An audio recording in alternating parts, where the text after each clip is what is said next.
লাইভত আহিছে নমস্কাৰ শ্ৰদ্ধাৰ বন্ধুসকল nijain.com আলোচনীৰ আজিৰ আলোচনাৰ বিষয় একবিংশ শতিকাৰ অসমীয়া চলচ্চিত্ৰ এই বিষয়ত আলোচনা কৰিবৰ বাবে আমি বিশিষ্ট আলোচকসকলক নিমন্ত্ৰণ জনাই আনিছো আমি আমন্ত্ৰণ কৰি আনিছো এগৰাকী বিশিষ্ট চলচ্চিত্ৰ সমালোচক আন্তঃৰাষ্ট্ৰীয় পৰ্যায়ৰ চলচ্চিত্ৰ মহোৎসৱৰ জুৰি সদস্য আৰু এগৰাকী বিশিষ্ট কথাশিল্পী বিতুপন বৰবৰা আমাৰ মাজত আছে এগৰাকী অগ্ৰজ কবি ৰাষ্ট্ৰীয় বঁটাপ্ৰাপ্ত চলচ্চিত্ৰ সমালোচক আন্তঃৰাষ্ট্ৰীয় পৰ্যায়ৰ চলচ্চিত্ৰ মহোৎসৱৰ জুৰি সদস্য মনোজ বৰপূজাৰী আমাৰ মাজত আছে চলচ্চিত্ৰ সমালোচনা আৰু নিজে নিৰ্মাণ কৰা চলচ্চিত্ৰৰ বাবে দুবাৰকৈ ৰাষ্ট্ৰীয় বঁটা লাভ কৰা আৰু লগতে পূৰ্বতে আন্তঃৰাষ্ট্ৰীয় পৰ্যায়ৰ চলচ্চিত্ৰ মহোৎসৱৰ জুৰি উৎপল বৰপূজাৰী তেখেতৰ ছবি আন্তঃৰাষ্ট্ৰীয় পৰ্যায়ৰ চলচ্চিত্ৰ মহোৎসৱলৈ আমন্ত্ৰিতও হৈছে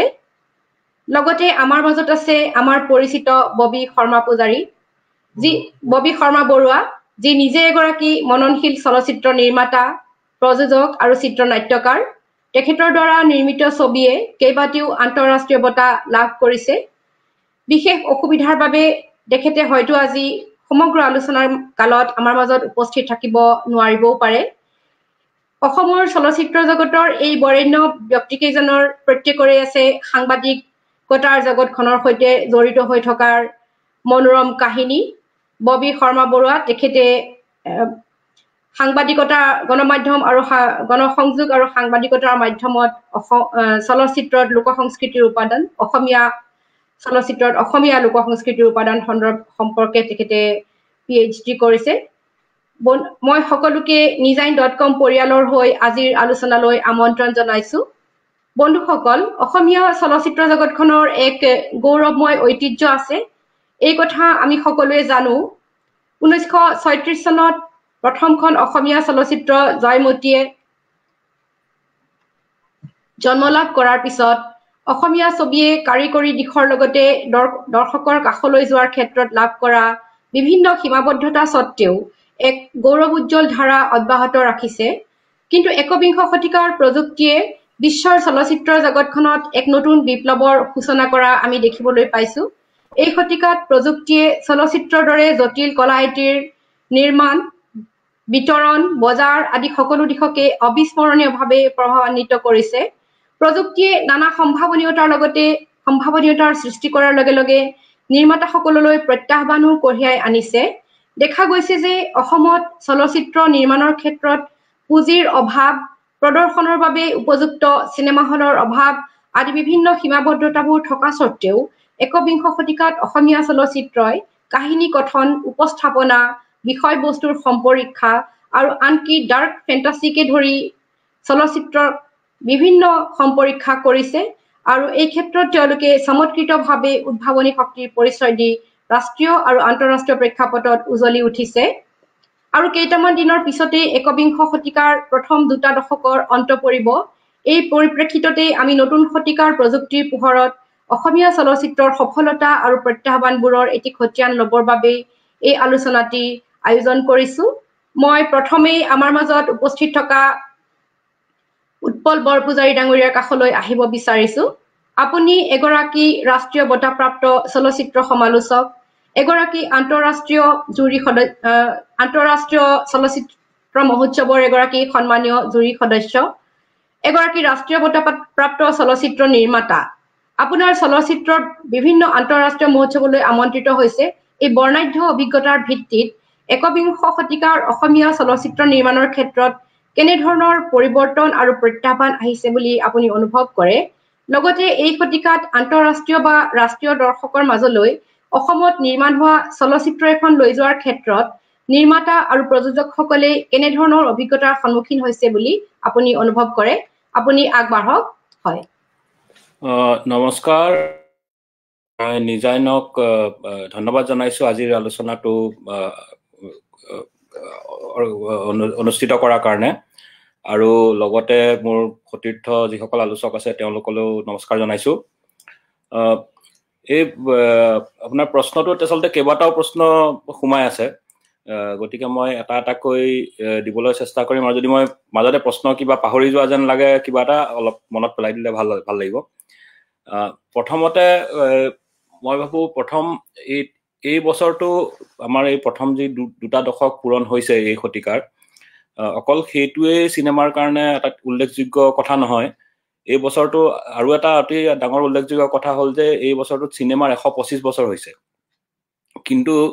হয়তো কোভিডৰ কাৰণে বা গোটেই কোভিডে যিটো গোটেই বিশ্বব্যাপী যিটো সন্ত্ৰাসৰ সৃষ্টি কৰিলে, গোটেই সকলো ধৰণৰ কাম কাজ বন্ধ হোৱাৰ নিচিনাই হৈ গ'ল। গতিকে 125তম যিটো জয়ন্তী আছিল এইটো মানুহে পাহৰি যোৱাৰ নিচিনাই হ'ল আচলতে। কিন্তু মানে আমি যদি চলচ্চিত্ৰ ইতিহাসৰ কথা কওঁ তেতিয়াহ'লে এই 125তম জয়ন্তীটো অতি মই ভাবো অতি দৰকাৰী কথা। আৰু লগতে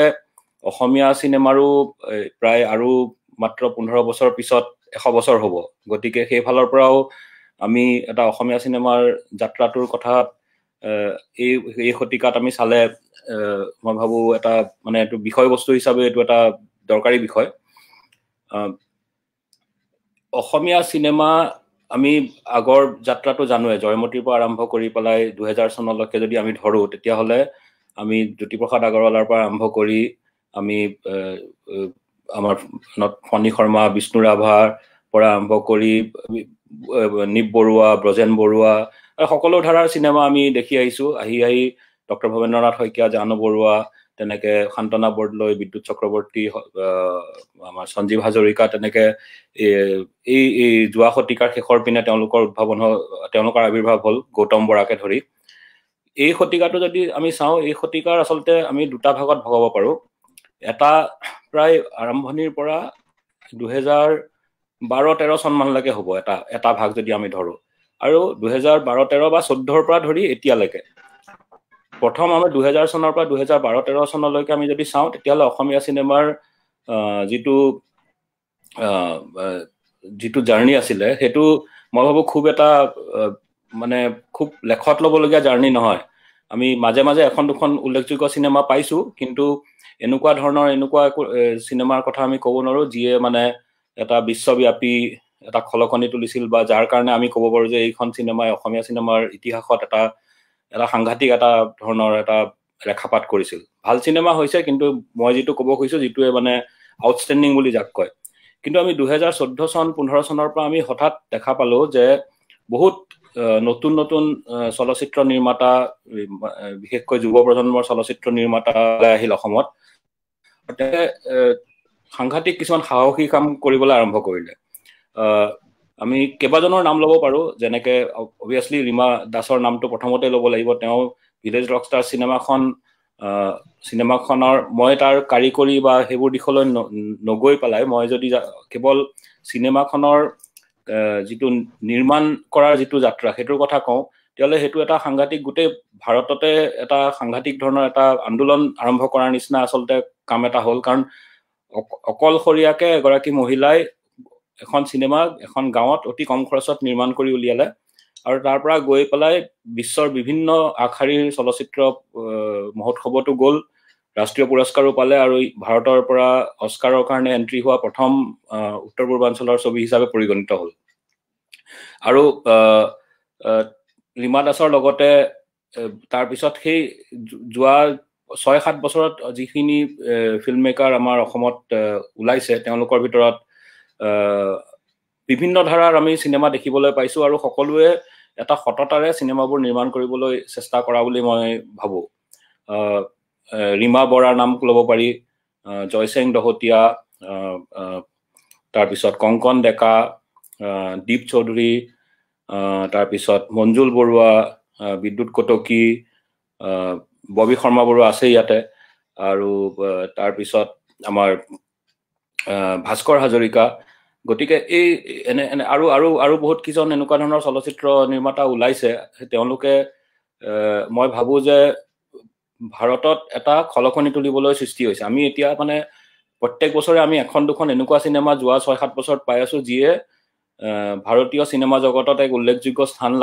লাভ কৰিবলৈ মানে সক্ষম হৈছে। আৰু এতিয়া এনেকুৱা এটা পৰ্যায়ত আমি আছো যে এটা সময় যেনেকে বাংলা চলচ্চিত্ৰ উদ্যোগৰ পৰা কি অহা বছৰ বা এই বছৰ কি চিনেমা ওলাল এটা ভাৰতৰ চলচ্চিত্ৰ উদ্যোগত সকলোৱে চকু দি থাকে, এতিয়া আমাৰ অসমৰ চলচ্চিত্ৰ উদ্যোগত সেই তেনেকুৱা এটা আমি ষ্টেজত আছো। কিন্তু লগতে মই ভাবো যে এই ষ্টেজটো খুব সেনচিটিভ, কাৰণ এতিয়া এনেকুৱা কিছুমান হয়তো পৰীক্ষণ হ'ব বা এনেকুৱা ধৰণৰ কথা কিছুমান হ'ব যেটো অসমত আমাৰ সততে দেখা যায় যে কিবা এটা বস্তুত যদি কোনোবাই ভাল কৰে তেনেহলে সেই বস্তুটোত বহুত মানুহে তাৰ অধ্যয়ন নকৰাকে জপিয়াই পৰিবলৈ এটা প্ৰৱণতা আছে আমাৰ সমাজখনত। গতিকে চিনেমাৰ ক্ষেত্ৰতো সেইটো হোৱাৰ এটা ভয় আছে, কাৰণ ভয় আছে বুলি মই ভাবো, কাৰণ যিহেতু অসমীয়া চিনেমাই হঠাৎ এটা এনেকুৱা এটা পৰ্যায় পাই গৈছে, গতিকে এনেকুৱা ধৰণৰ কিছুমান কাম কাজ হয়তো ওলাইছেও আৰু ওলাব হয়তো, যিবোৰে হয়তো কেৱল সেই আগৰ কামখিনি অনুসৰণ কৰি সেই তেনেকুৱা ধৰণৰ অধ্যয়নপুষ্ট এটা কাম মানে চিত্ৰনাট্য নকৰাকৈ বা চিনেমাৰ গোটেই কলাটো বা বিশ্ব চিনেমা কোনফালে গৈ আছে সেই বস্তুখিনি অধ্যয়ন নকৰাকৈ কিছুমান জধে মধে চিনেমা বনোৱা কাম আৰম্ভ কৰাৰ মানে এটা প্ৰৱণতা এটা অলপ মই দেখা পাইছো। সেইটো খুব এটা মানে সেনচিটিভ কথা আমাৰ কাৰণে, কাৰণ এনেকুৱা ধৰণৰ যদি কাম বেছিকে হৈ যায় তেতিয়াহ'লে আমাৰ এই যিটো এটা ভাল ষ্টেজ বুলি মই যেটো কৈছো সেইটোত খুব এটা বেয়া ধৰণে ৰেখাপাত কৰিব পাৰে। আৰু লগতে আৰু এটা ডাঙৰ কথা হৈছে যে আমি চিনেমা ভাল বনাইছো হয়, কিন্তু সেই চিনেমাৰ বজাৰখন আমাৰ কাৰণে একেবাৰে কম। আৰু সেই যদিও আমি কৈ থাকো যে এতিয়া আমাৰ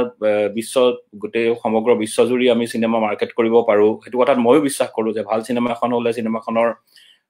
মানে চিনেমাখন ভাষাৰ পৰিধি ভাঙি আগুৱাই গৈ পেলাই সমগ্ৰ বিশ্বতেই তাৰ দৰ্শক লাভ কৰিব পাৰে। কিন্তু ভাৰতত সেনেকুৱা ধৰণৰ এটা ইভলভড এটা এতিয়াও ইণ্ডিপেণ্ডেণ্ট চিনেমাৰ কাৰণে মাৰ্কেটিং এটা হেৰি বা ডিষ্ট্ৰিবিউচনৰ এটা পৰিসৰ এটা গঢ়ি উঠা নাই। গতিকে আমি যদি OTT প্লেটফৰ্মবোৰৰ কথা চাওঁ, সকলোৱে কয় যে OTT প্লেটফৰ্মবোৰে এতিয়া বহুত মানে এনেকুৱা ইণ্ডিপেণ্ডেণ্ট চিনেমা বা সৰু ভাষিক চিনেমা যিবোৰ আছে সেইবোৰক আগুৱাই লৈ যোৱাত সহায় কৰিব। সেইটো হয়তো কিছু ক্ষেত্ৰত কৰিছে, কিন্তু যোৱা এবছৰ মানত এনেকুৱা কিছুমান দেখা গৈছে যে তেওঁলোকে যিসকল প্ৰমিনেণ্ট যিবোৰ OTT প্লেটফৰ্ম আছে তেওঁলোকে সৰু ভাষাৰ চিনেমাবোৰ লোৱা প্ৰায় বন্ধ কৰাৰ নিচিনা হৈছে। আৰম্ভণিতে যেনেকে নেটফ্লিক্সত আমি কথা নদীও দেখা পাইছিলো বা হাওবাম পৱন কুমাৰৰ মণিপুৰী চিনেমাও দেখা পাইছিলো, কিন্তু বা থ্ৰী স্মকিং বেৰেল সঞ্জীৱ দেৰ তেওঁ চিনেমাখনো দেখা পাইছিলো, কিন্তু এতিয়া তেওঁলোকে এনেকুৱা ধৰণৰ ভাষাৰ চিনেমা লোৱা প্ৰায় বন্ধ কৰাৰ নিচিনা। ইনফেক্ট তেওঁলোকে এতিয়া খালি যিকেইটা আঞ্চলিক ভাষাৰ চিনেমাৰ উদ্যোগটো খুব শক্তিশালী, যাৰ দৰ্শক মানে কোটিৰ ওপৰত বা কেইবা কোটি হিচাপত ধৰিব পাৰি, যেনে মালায়ালম হওক, তামিল হওক, মাৰাঠী বা বাংলা, সেইসকলৰ চিনেমাহে লৈ আছে।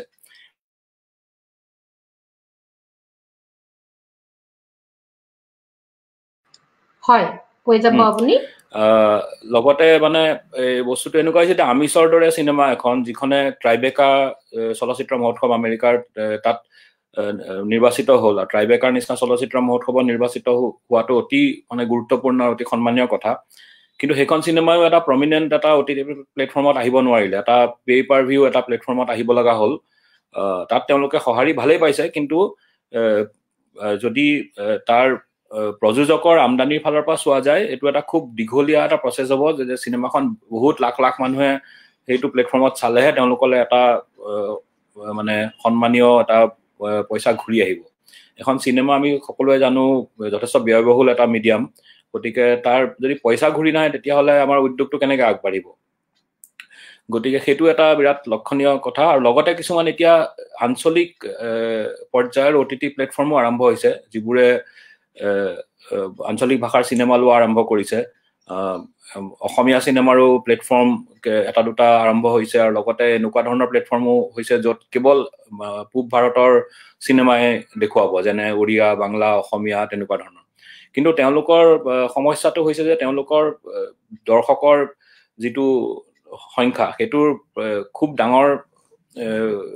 হিচাপে নহয়, আৰু তেওঁলোকৰ এনেকুৱা নেটফ্লিক্স বা এমেজনৰ নিচিনা এটা গ্ল'বেল প্লেটফৰ্ম নহয়। গতিকে তেওঁলোকে এনেকুৱা চিনেমা এখন ল'লেও খুব এটা সীমিত সংখ্যক পইচাহে দিব পাৰে, যিটো মানে চিনেমাখনৰ একেবাৰে ল' বাজেট চিনেমা এখনৰো বাজেটৰ তাৰ পৰা ৰিকভাৰী নহয়। গতিকে সেইবোৰ চেলেঞ্জ আহি পৰিছে। গতিকে সেই গোটেইবোৰৰ মাজতে আমি আগবাঢ়িবলৈ চেষ্টা কৰিছো, সেইটো সকলোৱে কৰি আছে। আৰু লগতে মই আৰু এটা কথা ক'ম যে অসমীয়া চিনেমাৰ এই কোভিডৰ বছৰটোৰ কাৰণে আমাৰ অসমীয়া চিনেমা এটা অতি বেয়া মানে হেৰি এটা সময় আহিলে, কাৰণ আমি যোৱা 2 বছৰ দেখা পাইছিলো আমি 3খন চিনেমা, যি 3খন চিনেমা আমাৰ সকলো অভিলেখ ভংগ কৰি পেলাই ব্যৱসায়ৰ কৰিছিলে। মিছন চাইনা, কাঞ্চনজংঘা, ৰত্নাকৰে প্ৰায় মানে 10 কোটি টকাৰ বিজনেছ কৰা বুলি আমি পঢ়িব পাইছিলো। ঠিক তেনেদৰে কাঞ্চনজংঘাই প্ৰায় 5 কোটি বা 5.5 কোটি টকাৰ বিজনেছ কৰিছিলে, যিটো অসমীয়া চিনেমাৰ ইতিহাসত এক অভূতপূৰ্ব কথা। আৰু লগে লগে এটা অসমীয়া চিনেমাৰ মানে চোৱাৰ প্ৰতি এটা দৰ্শকৰ এটা ধাউতি এটা আকৌ আহাৰ এটা পৰিলক্ষিত হৈছিল। আৰু লগতে মানে কথাটো এনেকুৱা যে এখন যেতিয়া সম্পূৰ্ণ ব্যৱসায়িক উপাদানৰ চিনেমা এখন আহি পেলাই দৰ্শকক হললৈ টানি আনে, লগতে কিছুমান সুস্থ মনোভাৱৰ চিনেমালৈও দৰ্শক আহি যায়। যেনেকে আমি কেলেণ্ডাৰ চিনেমাখন দেখিছিলো হিমজ্যোতি তালুকদাৰৰ, বা শান্তনা বৰদলৈৰ মাজৰাতি কেতেকী,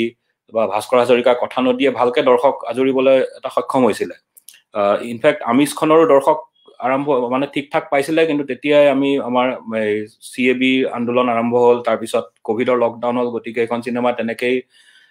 এটা মানে আঁতৰি যাব লগা হ'ল। গতিকে মই ভাবো যে এই বছৰটো যদি আমি সেই কোভিড নোহোৱা হলে হয়তো আমাৰ চলচ্চিত্ৰৰ ব্যৱসায়িক দিশটোৰ ফালৰ পৰা আগবাঢ়িবলৈ এটা ভাল এটা সময় আহিছিলে। গতিকে এতিয়া আমি আকৌ এই কোভিডৰ পৰা যেতিয়া ওলাই আহি আকৌ আৰম্ভ কৰিম, তেতিয়া আকৌ আৰম্ভণিৰ পৰা আৰম্ভ কৰিব লাগিব। ক্ৰিয়েটিভ ফালৰ পৰা নহয়, কিন্তু ব্যৱসায়িক দিশৰ পৰা। ক্ৰিয়েটিভ ফালৰ পৰা আমাৰ কাম যথেষ্ট চলি আছে। মই জনাতেই কেইবাজনো তৰুণ চলচ্চিত্ৰ পৰিচালকে নতুন নতুন চিনেমা বনোৱাৰ বিভিন্ন পৰ্যায়ত আছে, আৰু সেই চিনেমাসমূহ আহিলে মই আশা কৰো যে যথেষ্ট সেইখিনি চিনেমায়ো নাম কৰিব পাৰিব। গতিকে মই এইটোৱে ক'ব খোজো যে মানে আমি ক্ৰিয়েটিভ মানুহ হিচাপে আমি মানে আশাবাদী হৈ থাকিব লাগিব। সেইখিনিকে এতিয়া ক'ব খুজিছো, পিছত আকৌ মই যোগ দিম যদি কিবা মোৰ মনলৈ আহে। অশেষ ধন্যবাদ উৎপল বৰপূজাৰী। খুব মননশীলভাৱে আপুনি আলোচনাটো আগবঢ়াই লৈ গৈছে। আমাৰ মাজত কেইবাগৰাকীও আলোচক আছে আৰু প্ৰশ্নও নিশ্চয় থাকিব, কিন্তু ববী শৰ্মা বৰ্মাৰ আপুনি যাব লাগিব হয়তো, সেইকাৰণে মই আপোনাৰ প্ৰশ্নটো আগতীয়াকে দি লওঁ বুলি ভাবিছো। আপোনাৰ বাবে আমাৰ যিটো প্ৰশ্ন আছিল যে আপুনি এগৰাকী চলচ্চিত্ৰ নিৰ্মাতা আৰু প্ৰযোজকো, লগতে আপুনি চিত্ৰনাট্যও লিখিছে, আৰু অসমীয়া চলচ্চিত্ৰত অসমৰ লোক সংস্কৃতিৰ প্ৰভাৱ, এইটো আছিল আপোনাৰ PhD গৱেষণাৰ বিষয়। দেশ বিদেশৰ বিভিন্ন চলচ্চিত্ৰ মহোৎসৱত আপোনাৰ চিত্ৰই পুৰস্কাৰ লাভ কৰিছে বা প্ৰশংসা পাইছে। একবিংশ শতিকাৰ যি আমাক প্ৰযুক্তিৰ অপাৰ সম্ভাৱনীয়তা আনি দিছে, সেই সম্ভাৱনীয়তা স্বত্তেও অসমীয়া ভাষাৰ এগৰাকী চলচ্চিত্ৰ নিৰ্মাতা হিচাপে আপুনি কেনেধৰণৰ প্ৰত্যাহ্বানৰ সন্মুখীন হৈছে? এখন চলচ্চিত্ৰ নিৰ্মাণ কৰাৰ সময়ত আপোনাৰ মনত কিছুমান হয়তো সপোনৰ শ্বট থাকে, আৰু সেই শ্বটবিলাক চলচ্চিত্ৰায়ন কৰিব বুলি আপুনি সেই সপোনবিলাকৰ পাখি কাটিবলগীয়া হয় নেকি? এনেকুৱা অভিজ্ঞতা আপোনাৰ হৈছে নেকি? সামগ্ৰিকভাৱে আপোনাৰ চলচ্চিত্ৰ নিৰ্মাণ প্ৰক্ৰিয়াৰ অভিজ্ঞতাটো আমাক জনালে আমি ভাল পাম। হয়, আপুনি আগবাঢ়ক। হয়, শুনিছেনে বাৰু? হেল্ল', শুনি আছো, আপুনি ক'ব। হয় হয়, ধন্যবাদ জনাইছো আজি এই অনুষ্ঠানটোত মোক এনেকৈ মাতি অনাৰ কাৰণে, আৰু খুব ভাল লাগিছে। যথেষ্ট বৰেণ্য ব্যক্তি চলচ্চিত্ৰৰ আমি যিসকলৰ পৰা শিকিছো বহুত কথা, যেনেকে উৎপল বৰপূজাৰী দাদা আছে, মনোজ বৰপূজাৰী দাদা আছে, তাৰপিছত বিতুপন বৰুৱা দাদা আছে, তেখেতসকলৰ পৰা আমি বহুতখিনি শিকিছো। মই যিহেতু বহুত নতুন চলচ্চিত্ৰ নিৰ্মাতা বুলিয়ে নিজকে ভাবো আৰু শিকি আছো সদায়। আৰু গতিকে মোৰ ইতিমধ্যে মই 3খন চলচ্চিত্ৰ নিৰ্মাণৰ যিখিনি মোৰ অভিজ্ঞতা, আৰু চলচ্চিত্ৰৰ ওপৰত PhD কৰিবলৈ গৈ পেলাই যিখিনি চলচ্চিত্ৰ চাবলৈ পালো বা যেনেকুৱা ধৰণৰ মোৰ অভিজ্ঞতা হ'ল, সেইখিনিৰ ওপৰতে মই ক'ব বিচাৰিছো। ঠিকেই কৈছে, যিহেতু আমি যেনেকুৱা হাৰত আমি যেনেকৈ চিনেমা বনাওঁ, সেইটো আচলতে আমাৰ ফাইনেন্স কেপিটেল যিটো চিনেমা এখন কৰাৰ কাৰণে আমি খুব সীমিত এটা বাজেট লৈ পেলাই আমি চিনেমা এখন কৰিবলৈ আগবাঢ়িবলগীয়া হয়। যিহেতু উৎপল বৰপূজাৰী দাই ইতিমধ্যে কৈছে, আমাৰ বজাৰ বা আমাৰ যিটো ইণ্টাৰনেশ্যনেল লেভেলত যিটো আমাৰ মাৰ্কেটিং, সেইটো আমি এতিয়া ভাবো যে আমি অলপমান পিছ পৰি আছো বুলিয়ে ভাবো। যিহেতু আমি নিজে প্ৰত্যেকজন ব্যক্তি আমি শিকা বা আমাৰ যি ইণ্ডিপেণ্ডেণ্ট ফিল্ম মেকাৰসকল আছে, তেওঁলোকে নিজে চেষ্টা কৰি থাকে নিজৰ চিনেমাখন লৈ পেলাই। গতিকে তেনেকুৱা এটা সেইকাৰণেও আমাৰ কিছুমান এনেকুৱা ক্ষেত্ৰত এনেকুৱা কেতিয়াবা হয় যে কিছুমান চলচ্চিত্ৰই জেগাখিনি যিখিনি জেগা পাব লাগিছিলে বা যেনেকুৱা ধৰণে OTT প্লেটফৰ্মেই হওক বা ইণ্টাৰনেশ্যনেল ফিল্ম ফেষ্টিভেলতে হওক যেনেকৈ যাব লাগে তেনেকৈ যোৱাত কিছু ক্ষেত্ৰত বাধা পৰে সেইটো ইতিমধ্যে উৎপল বৰপূজাৰী ৰায় কৈছে আৰু আপোনাৰ যিটো প্ৰশ্ন মোৰ চলচ্চিত্ৰ এখন কৰিবলৈ গৈ যিখিনি সমস্যাৰ সন্মুখীন হ'বলগীয়া হয় বা আমি সপোনৰ যেতিয়া এটা শ্বট ল'বলৈ যেতিয়া আমি এটা প্লেনিং কৰোঁ আমি যেতিয়া এটা সপোন দেখোঁ সেই ক্ষেত্ৰত কিছু পাখি কাটিবলগীয়া নিশ্চয় হয় কাৰণ যিহেতু আমি এই ক্ষেত্ৰত আমি ক'ব লাগিব যেনেকে আমি টাইটানিকৰ কথা ধৰক আমি এটা এক্সাম্পল আমি লৈছোঁ যেনেকে টাইটানিকত জেমছ কেমেৰুনে যেনেকৈ চলচ্চিত্ৰখন কৰিছে আমি সেইটোৰ তুলনাত আমাৰ যিটো বাজেটত আমি তেনেকুৱা ধৰণে ধৰক আমি নাওৰ এটা শ্বট ল'বলগীয়া হ'ল মই ছাপোজ ক'ব বিচাৰিছোঁ সোণাৰ বন পাখিতে আমি যেনেকৈ তাতে চলচ্চিত্ৰখনত আমাৰ চলচ্চিত্ৰত আমি যেনেকৈ শ্বটটো ল'ম ডেফিনেটলি আমি তাতে বহুতখিনি কম্প্ৰমাইজ কৰিবলগীয়া হয় আমি যদিও ভাবোঁ যে আমাৰ যদিও আমি ভাবোঁ যে তেনেকৈ কিবা কৰিব পৰা যায় নেকি কিন্তু আমি পইচাৰ ক্ষেত্ৰত হওক বা আমি টেকনিকেল কাৰিকৰী ক্ষেত্ৰত আমি বহু ক্ষেত্ৰত এতিয়াও পিছ পৰি থকা বুলিয়ে ভাবোঁ গতিকে সেইখিনি আমি কৰিবলৈ যিমানখিনি ভাবা যায় তিমানখিনি কৰিব নোৱাৰোঁ কিন্তু তথাপিতো আমি আমাৰ ৰিজনেল চিনেমাসমূহত আমাৰ কি হৈছে আমি খুব মানে খুব ইনডাইৰেক্টলি আমি সেইখিনি বস্তু আমি কৰিবলৈ যত্ন কৰোঁ আমি সীমিত যদিও আমাৰ যদিও চব বস্তু সীমিত আমাৰ পইচাৰ ক্ষেত্ৰত আমাৰ সীমিত আমাৰ টেকনিকেলিও কিছু বস্তু সীমিত আমি ধৰক ল'ব লাগিছিলে এখন জিমি জীপ আমি ল'ব নোৱাৰিলোঁ এখন জিমি জীপখন আমাৰ পইচাৰ অভাৱৰ কাৰণে আমি জিমি জীপখন ল'ব নোৱাৰোঁ এতিয়া কিছুমান ক্ষেত্ৰত কেনেকুৱা হৈছে আমি ড্ৰোন কেমেৰাটো ল'ব লাগে কিন্তু আমি কেতিয়াবা ড্ৰোন কেমেৰাটো আমি ল'ব নোৱাৰা হয় যে বাজেটৰ কাৰণে তেনেকুৱা বহুত চলচ্চিত্ৰ নিৰ্মাতা হয় ইভেন মোৰ ক্ষেত্ৰতো তেনেকুৱা হৈছে গতিকে সেই কিছুমান আমি ল'ব নোৱাৰি পেলাই আমি ধৰক শ্বটটো ল'বৰ কাৰণে যিবোৰ টেকনিকেল আমি ইকুইপমেণ্ট আমি যদি আমি ল'লোহেঁতেন তেতিয়াহ'লে নিশ্চয় আমাৰ সেই শ্বটটো অলপ বেলেগ ধৰণৰ হ'লহেঁতেন কিন্তু সেইটো ল'ব নোৱাৰাৰ কাৰণে আমাৰ ডেফিনেটলি আমাৰ শ্বটটো অকণমান যেনেকুৱাকৈ আমি ভাবিছিলোঁ তেনেকুৱাকৈ আমি কৰিব নোৱাৰোঁ তাৰ ফলত আমাৰ কি হয় আমি চিনেমাখন যেতিয়া কমপ্লিট হয় আমাৰ নিজৰ মনটো বেয়া লাগে খুব যে আমাৰ যদি এইখিনি বস্তু এনেকুৱা হ'লহেঁতেন কেনেকুৱা লাগিলহেঁতেন আমি এইখিনি কৰিব নোৱাৰিলোঁ গতিকে সেই বস্তুটো আমাৰ সদায় থাকিব আৰু সেইটো থকাটো মই ভাবোঁ যে বেয়া নহয় তথাপি সেই বস্তুটোৱে আমাৰ অভাৱেই আৱিষ্কাৰৰ মূল বুলি এটা আমাৰ কথা আছে অসমীয়াত গতিকে সেই অভাৱবোৰৰ মাজতে আমি আচলতে কৰি আছোঁ আৰু উৎপল বৰপূজাৰী দাদা ইতিমধ্যে কৈছে নৰ্থ ইষ্টৰ চিনেমা এটা সময়ত খুবেই ভাল আছিলে 80s আৰু 90s তাৰ আগতেও যিটো জ্যোতিপ্ৰসাদ আগৰৱালা জয়মতীৰ পৰা যিখিনি অসমীয়া চিনেমাৰ যিটো ধাৰা চলিছে ইমান এটা গল্ডেন পিৰিয়ড আছিলে কিন্তু মাজৰ এটা সময়ত খুব বেয়া গ'ল সেইখিনি সময়খিনি মাজৰ এটা সময়ত বেয়া গ'ল তাৰপিছত আকৌ যেতিয়া খুব ভাল হৈ আহিছে এই ভাল হৈ অহা সময়খিনিত আমি আচলতে খুবেই আশাবাদী হৈছিলোঁ চিনেমা যেনেকৈ হলত ৰিলিজ হৈছিলে বা যেনেকৈ ইতিমধ্যে উৎপল দাই কৈছে যে ভিলেজ ৰকষ্টাৰ যেনেকৈ অসমলৈ বহুত সুনাম কঢ়িয়াই আনিছে তেনেকৈ বহুত ছবিয়ে অসমৰ ফিল্ম মেকাৰৰ বহুত ছবি এতিয়া মানুহে চাবৰ কাৰণে ডেফিনেটলি খুব আগ্ৰহেৰে বাট চাই যে খুব ভাল চিনেমা অসমৰ পৰা হয় বুলি ভাবে গতিকে সেইটো এটা খুব ভাল সময় আচলতে আমাৰ মাজত হৈ আহিছিলে লকডাউনৰ এই সময়খিনি আমাক এটা থমকি ৰোৱাৰ কাৰণে আমাৰ আচলতে অকল আমি বুলিয়ে নহয় এইটো গোটেই অভাৰঅল ৱৰ্ল্ডতে এইটো এটা সমস্যা লকডাউনৰ যিটো বা COVID-19 যিটো এতিয়া সমস্যাটো হৈছে গতিকে মই ভাবোঁ যে সেইটো আচলতে এটা সাময়িক এটা সমস্যা এইটো ডেফিনেটলি এইটো সমস্যা খুব সোনকালে আঁতৰি যাব আৰু আমাৰ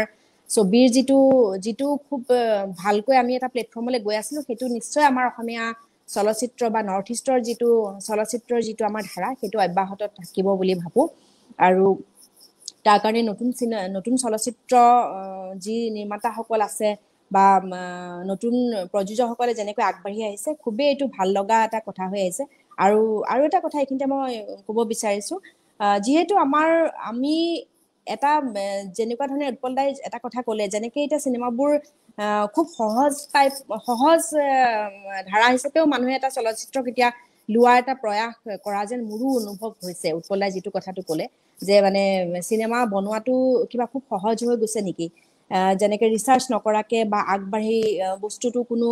খৰচি নমৰাকে কিছুমান চলচ্চিত্ৰ কৰিবলৈ গৈ আছে নেকি বাৰু সেই বস্তুটো ভাৱ হয় কাৰণ চলচ্চিত্ৰ এখন মই যেতিয়া প্ৰথম চিনেমাখন কৰিব গৈছিলোঁ 2013 চনত তাৰ আগতে মই 2006-07 পৰাই কাম কৰিছিলোঁ মই সৰু ডকুমেণ্টাৰী কৰিছিলোঁ টিভি চিৰিয়েল কৰিছিলোঁ গতিকে মই বহুত দীঘলীয়া সময় এটা মই নিজক প্ৰিপেয়াৰ কৰিছিলোঁ এখন চলচ্চিত্ৰ কৰিবৰ কাৰণে আৰু মই এতিয়াও ভাবোঁ প্ৰতি মুহূৰ্ততে মই শিকিবলৈ যত্ন কৰি থাকোঁ যে মই কেনেকৈ শিকোঁ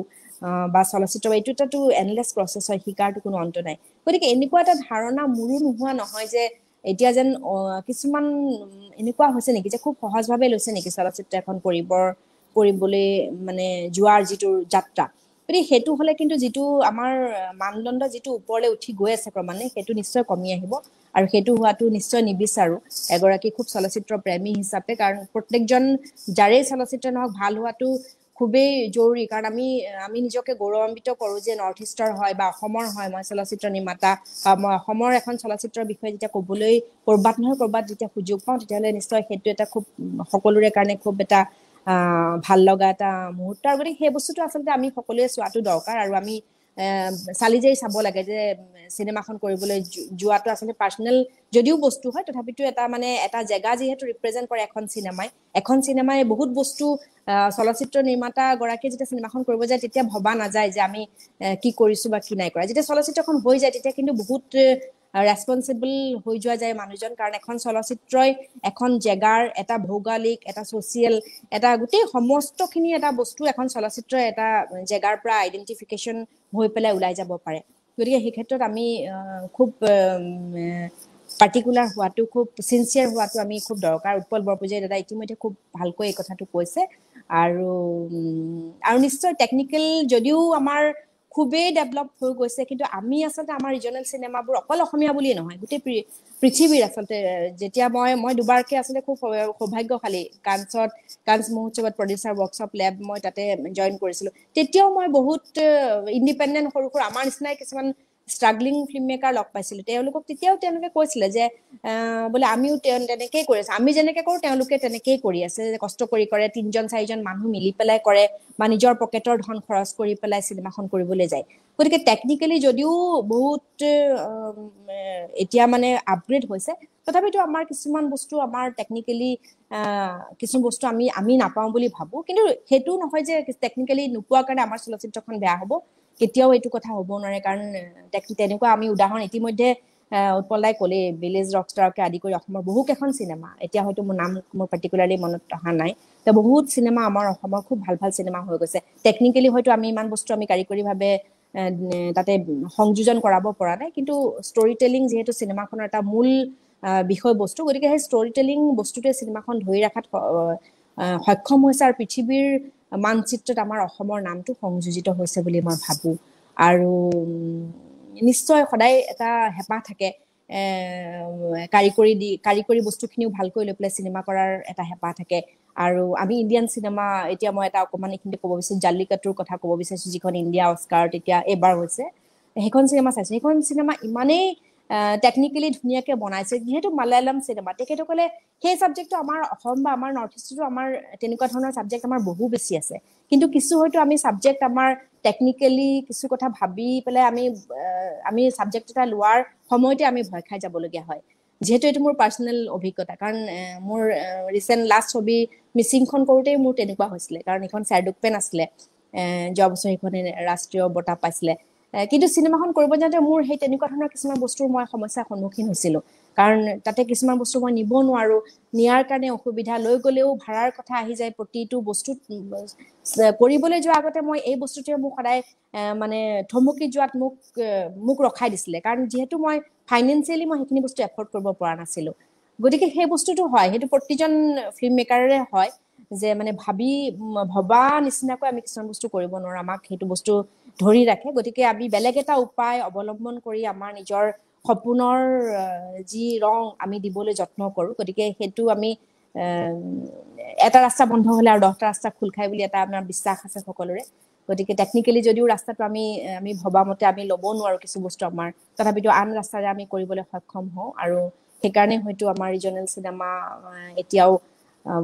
এটা পৃথিৱীৰ চিনেমাৰ যিখন মানচিত্ৰ তাত ৰিজনাল চিনেমাৰ এটা ভাল এটা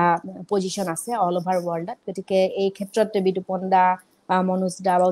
উৎপলদাইটো ইতিমধ্যে কৈছে গতিকে আপোনালোকে নিশ্চয় তেখেতসকলৰ পৰা খুব ভালকৈ শুনিব বুলি মই ভাবো আৰু আপোনালোকক মই আজি 5টা বজাত মই যাব লাগিব গতিকে বিশেষ দেৰি মই থাকিব নোৱাৰিম তাৰ কাৰণে মই ক্ষমা বিচাৰিছো গতিকে সেইখিনিয়ে মোৰ ফালৰ পৰা ক'বলগীয়া আৰু কিবা যদি সুধিবলগীয়া কিবা যদি ক'বলগীয়া আছে ৰত্না আপুনি সুধিব পাৰে হয় এটা প্ৰশ্ন আছে হয় আপুনি যেটো কথা কৈছে যে প্ৰস্তুতিটো বৰ ডাঙৰ কথা আৰু এইটো অকল চলচ্চিত্ৰৰ কাৰণেই নহয় আমি ভাবো এতিয়া আমি অসম মানে আমাৰ সন্মুখত যি পেনেলিষ্ট আছে এগৰাকী আমাৰ অগ্ৰজ কবি যি আমাক বহুত ইনস্পায়াৰ কৰিছে এটা সময়ত মনোজ বৰপূজাৰী দাদা শ্ৰদ্ধাৰ বিতুপন বৰবৰা বিশিষ্ট কথাশিল্পী বৰ ধুনীয়া ধুনীয়া গল্প লিখি থৈ গৈছে আৰু আমি এতিয়া সেই কথাটো আমি আচলতে এতিয়া প্ৰতিখন সৃষ্টিশীল ক্ষেত্ৰতে খাটে যে হয় যে ইনসাইট আৰু যিটো প্ৰস্তুতি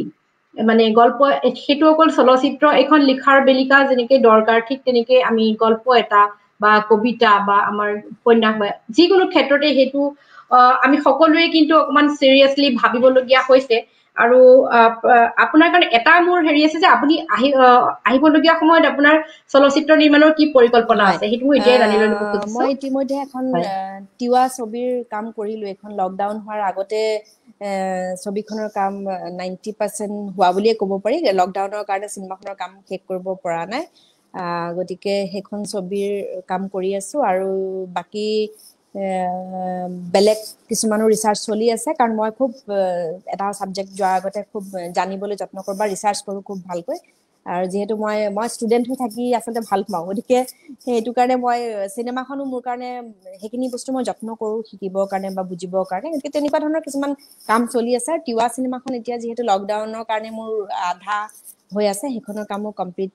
কৰিম বুলি ভাবিছো অকমান যেতিয়া এতিয়াতো লকডাউনটো অলপমান শিথিল হৈছে তথাপিতো কোভিডৰ সেই ভয়টো এতিয়াও আছে মানুহৰ গতিকে টিম এটা লৈ পেলাই শুটিং কৰিবলৈ যোৱাত অকমান এতিয়াও অসুবিধা আছে সেইখিনি আছে এতিয়া কাম এটো হাতত লৈছিল আৰু বিশেষকৈ মই পিএইচডিৰ কাৰণে লাষ্ট 6 বছৰ ধৰি পেলাই মই খুব বিজি হৈ আছিলো আচলতে পঢ়াত কাৰণ মই সিনেমা এটা সাইডে মই সিনেমাৰ কামখিনি থাকে তাৰোপৰি মোৰ পৰিয়াল ল'ৰা ছোৱালী ঘৰৰ দৈনন্দিন কামবোৰটো থাকে তাৰ মাজত পিএইচডি নিচিনা এটা বহুত গধুৰ বস্তু বুলিয়ে ক'ব লাগিব গধুৰ বস্তু এটা আচলতে কৰোতে মই ইমান দিন একদম ফুল ষ্টুডেন্ট হৈ আছিলে সোমাই আছিলো গতিকে এতিয়া মই ভাবো যে আৰু বস্তু বহুত শিকিবলগীয়া আছে আৰু শিকিব বিচাৰো আৰু যেনেকে ইয়াত আজি পেনেলিষ্ট হৈ পেলাই বহিবলৈ পাই মই নিজকে খুব সুখী অনুভৱ কৰিছো কাৰণ যিসকল ব্যক্তি মোৰ লগত আছে তেখেতসকল যথেষ্ট অসমৰ চলচ্চিত্ৰ তেখেতসকলৰ কথা নকলে মানে আধৰুৱা হ'ব সেইটোৱে মই আচলতে ক'ব বিচাৰো আৰু বহুত শিকিব মই বিচাৰো এতিয়া মোৰ বহুতখিনি বাকি আছে আৰু মোৰ এতিয়া কিছু আফটাৰ পিএইচডি মোৰ কিছুমান অনলাইন ক্লাছো এতিয়া কিবা কিবি কেইখনমান ইউনিভাৰ্চিটিত কৰিলো ভালো লাগিছে মই কাবাক ক'ব যাওঁতে মই নিজেও থেচিছখনৰ কথা ক্লাছ ল'বলৈ যাওঁতে মই নিজেও আকৌ আচলতে বহুত কথা শিকিছো উল্টাই গতিকে সেইটোৱে আৰু খুব ভাল লাগিছে আজি যেনেকৈ ইয়াত আহি পেলাই মই বহুত কথা কোৱাৰ লগতে মই বহুত কথা আকৌ শুনি পেলাই শিকিলো সেইটোৱে মোৰ এতিয়া মই সেইটোৱে আচলতে কন্টিনিউ কৰিম বুলি ভাবিছো আৰু হয় অশেষ ধন্যবাদ আপোনাৰ আহিবলগীয়া সিনেমাৰ কাৰণে আমাৰ বহুতো শুভেচ্ছা আছে আগবাঢ়ি যাওক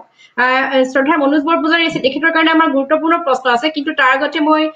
শ্ৰদ্ধাৰ বিতুপন বৰবৰাৰ কাৰণে প্ৰশ্নটো লৈ ল'ব বিচাৰিছো তেতিয়া সেইফালে যাবলৈ সুবিধা হ'ব বিতুপন বৰবৰা দীৰ্ঘকাল ধৰি আপুনি চলচ্চিত্ৰ সমালোচনা আৰু আন্তঃৰাষ্ট্ৰীয় জুৰী সদস্য হিচাপে কাম কৰাৰ অভিজ্ঞতাৰে পুষ্ট হৈছে একবিংশ শতিকাই অনা প্ৰযুক্তিৰ হাত ধৰি ৰাষ্ট্ৰীয় আৰু আন্তঃৰাষ্ট্ৰীয় পৰ্যায়ত যিবোৰ চলচ্চিত্ৰ নিৰ্মাণ হৈছে তাৰ পৰিপ্ৰেক্ষিতত এই শতিকাৰ অসমীয়া চলচ্চিত্ৰৰ এটি সামগ্ৰিক ৰূপৰেখা আপুনি দাঙি ধৰিবনে একবিংশ শতিকাই আনি দিয়া প্ৰযুক্তিৰ সম্ভাৱনা আৰু প্ৰত্যাহ্বানবোৰ আমাৰ চলচ্চিত্ৰ নিৰ্মাতাসকলে কেনেদৰে গ্ৰহণ কৰিছে আপুনি আগবাঢ়ক হয় আটাইকে নমস্কাৰ জনাইছো আৰু যিসকলে চাই আছে তেওঁলোকলৈও মোৰ সেৱা জনাইছো ঘটনা হৈছে মই যেতিয়া চলচ্চিত্ৰৰ বিষয়ে জানিবলৈ আগ্ৰহ প্ৰকাশ কৰিছিলো ইয়াৰ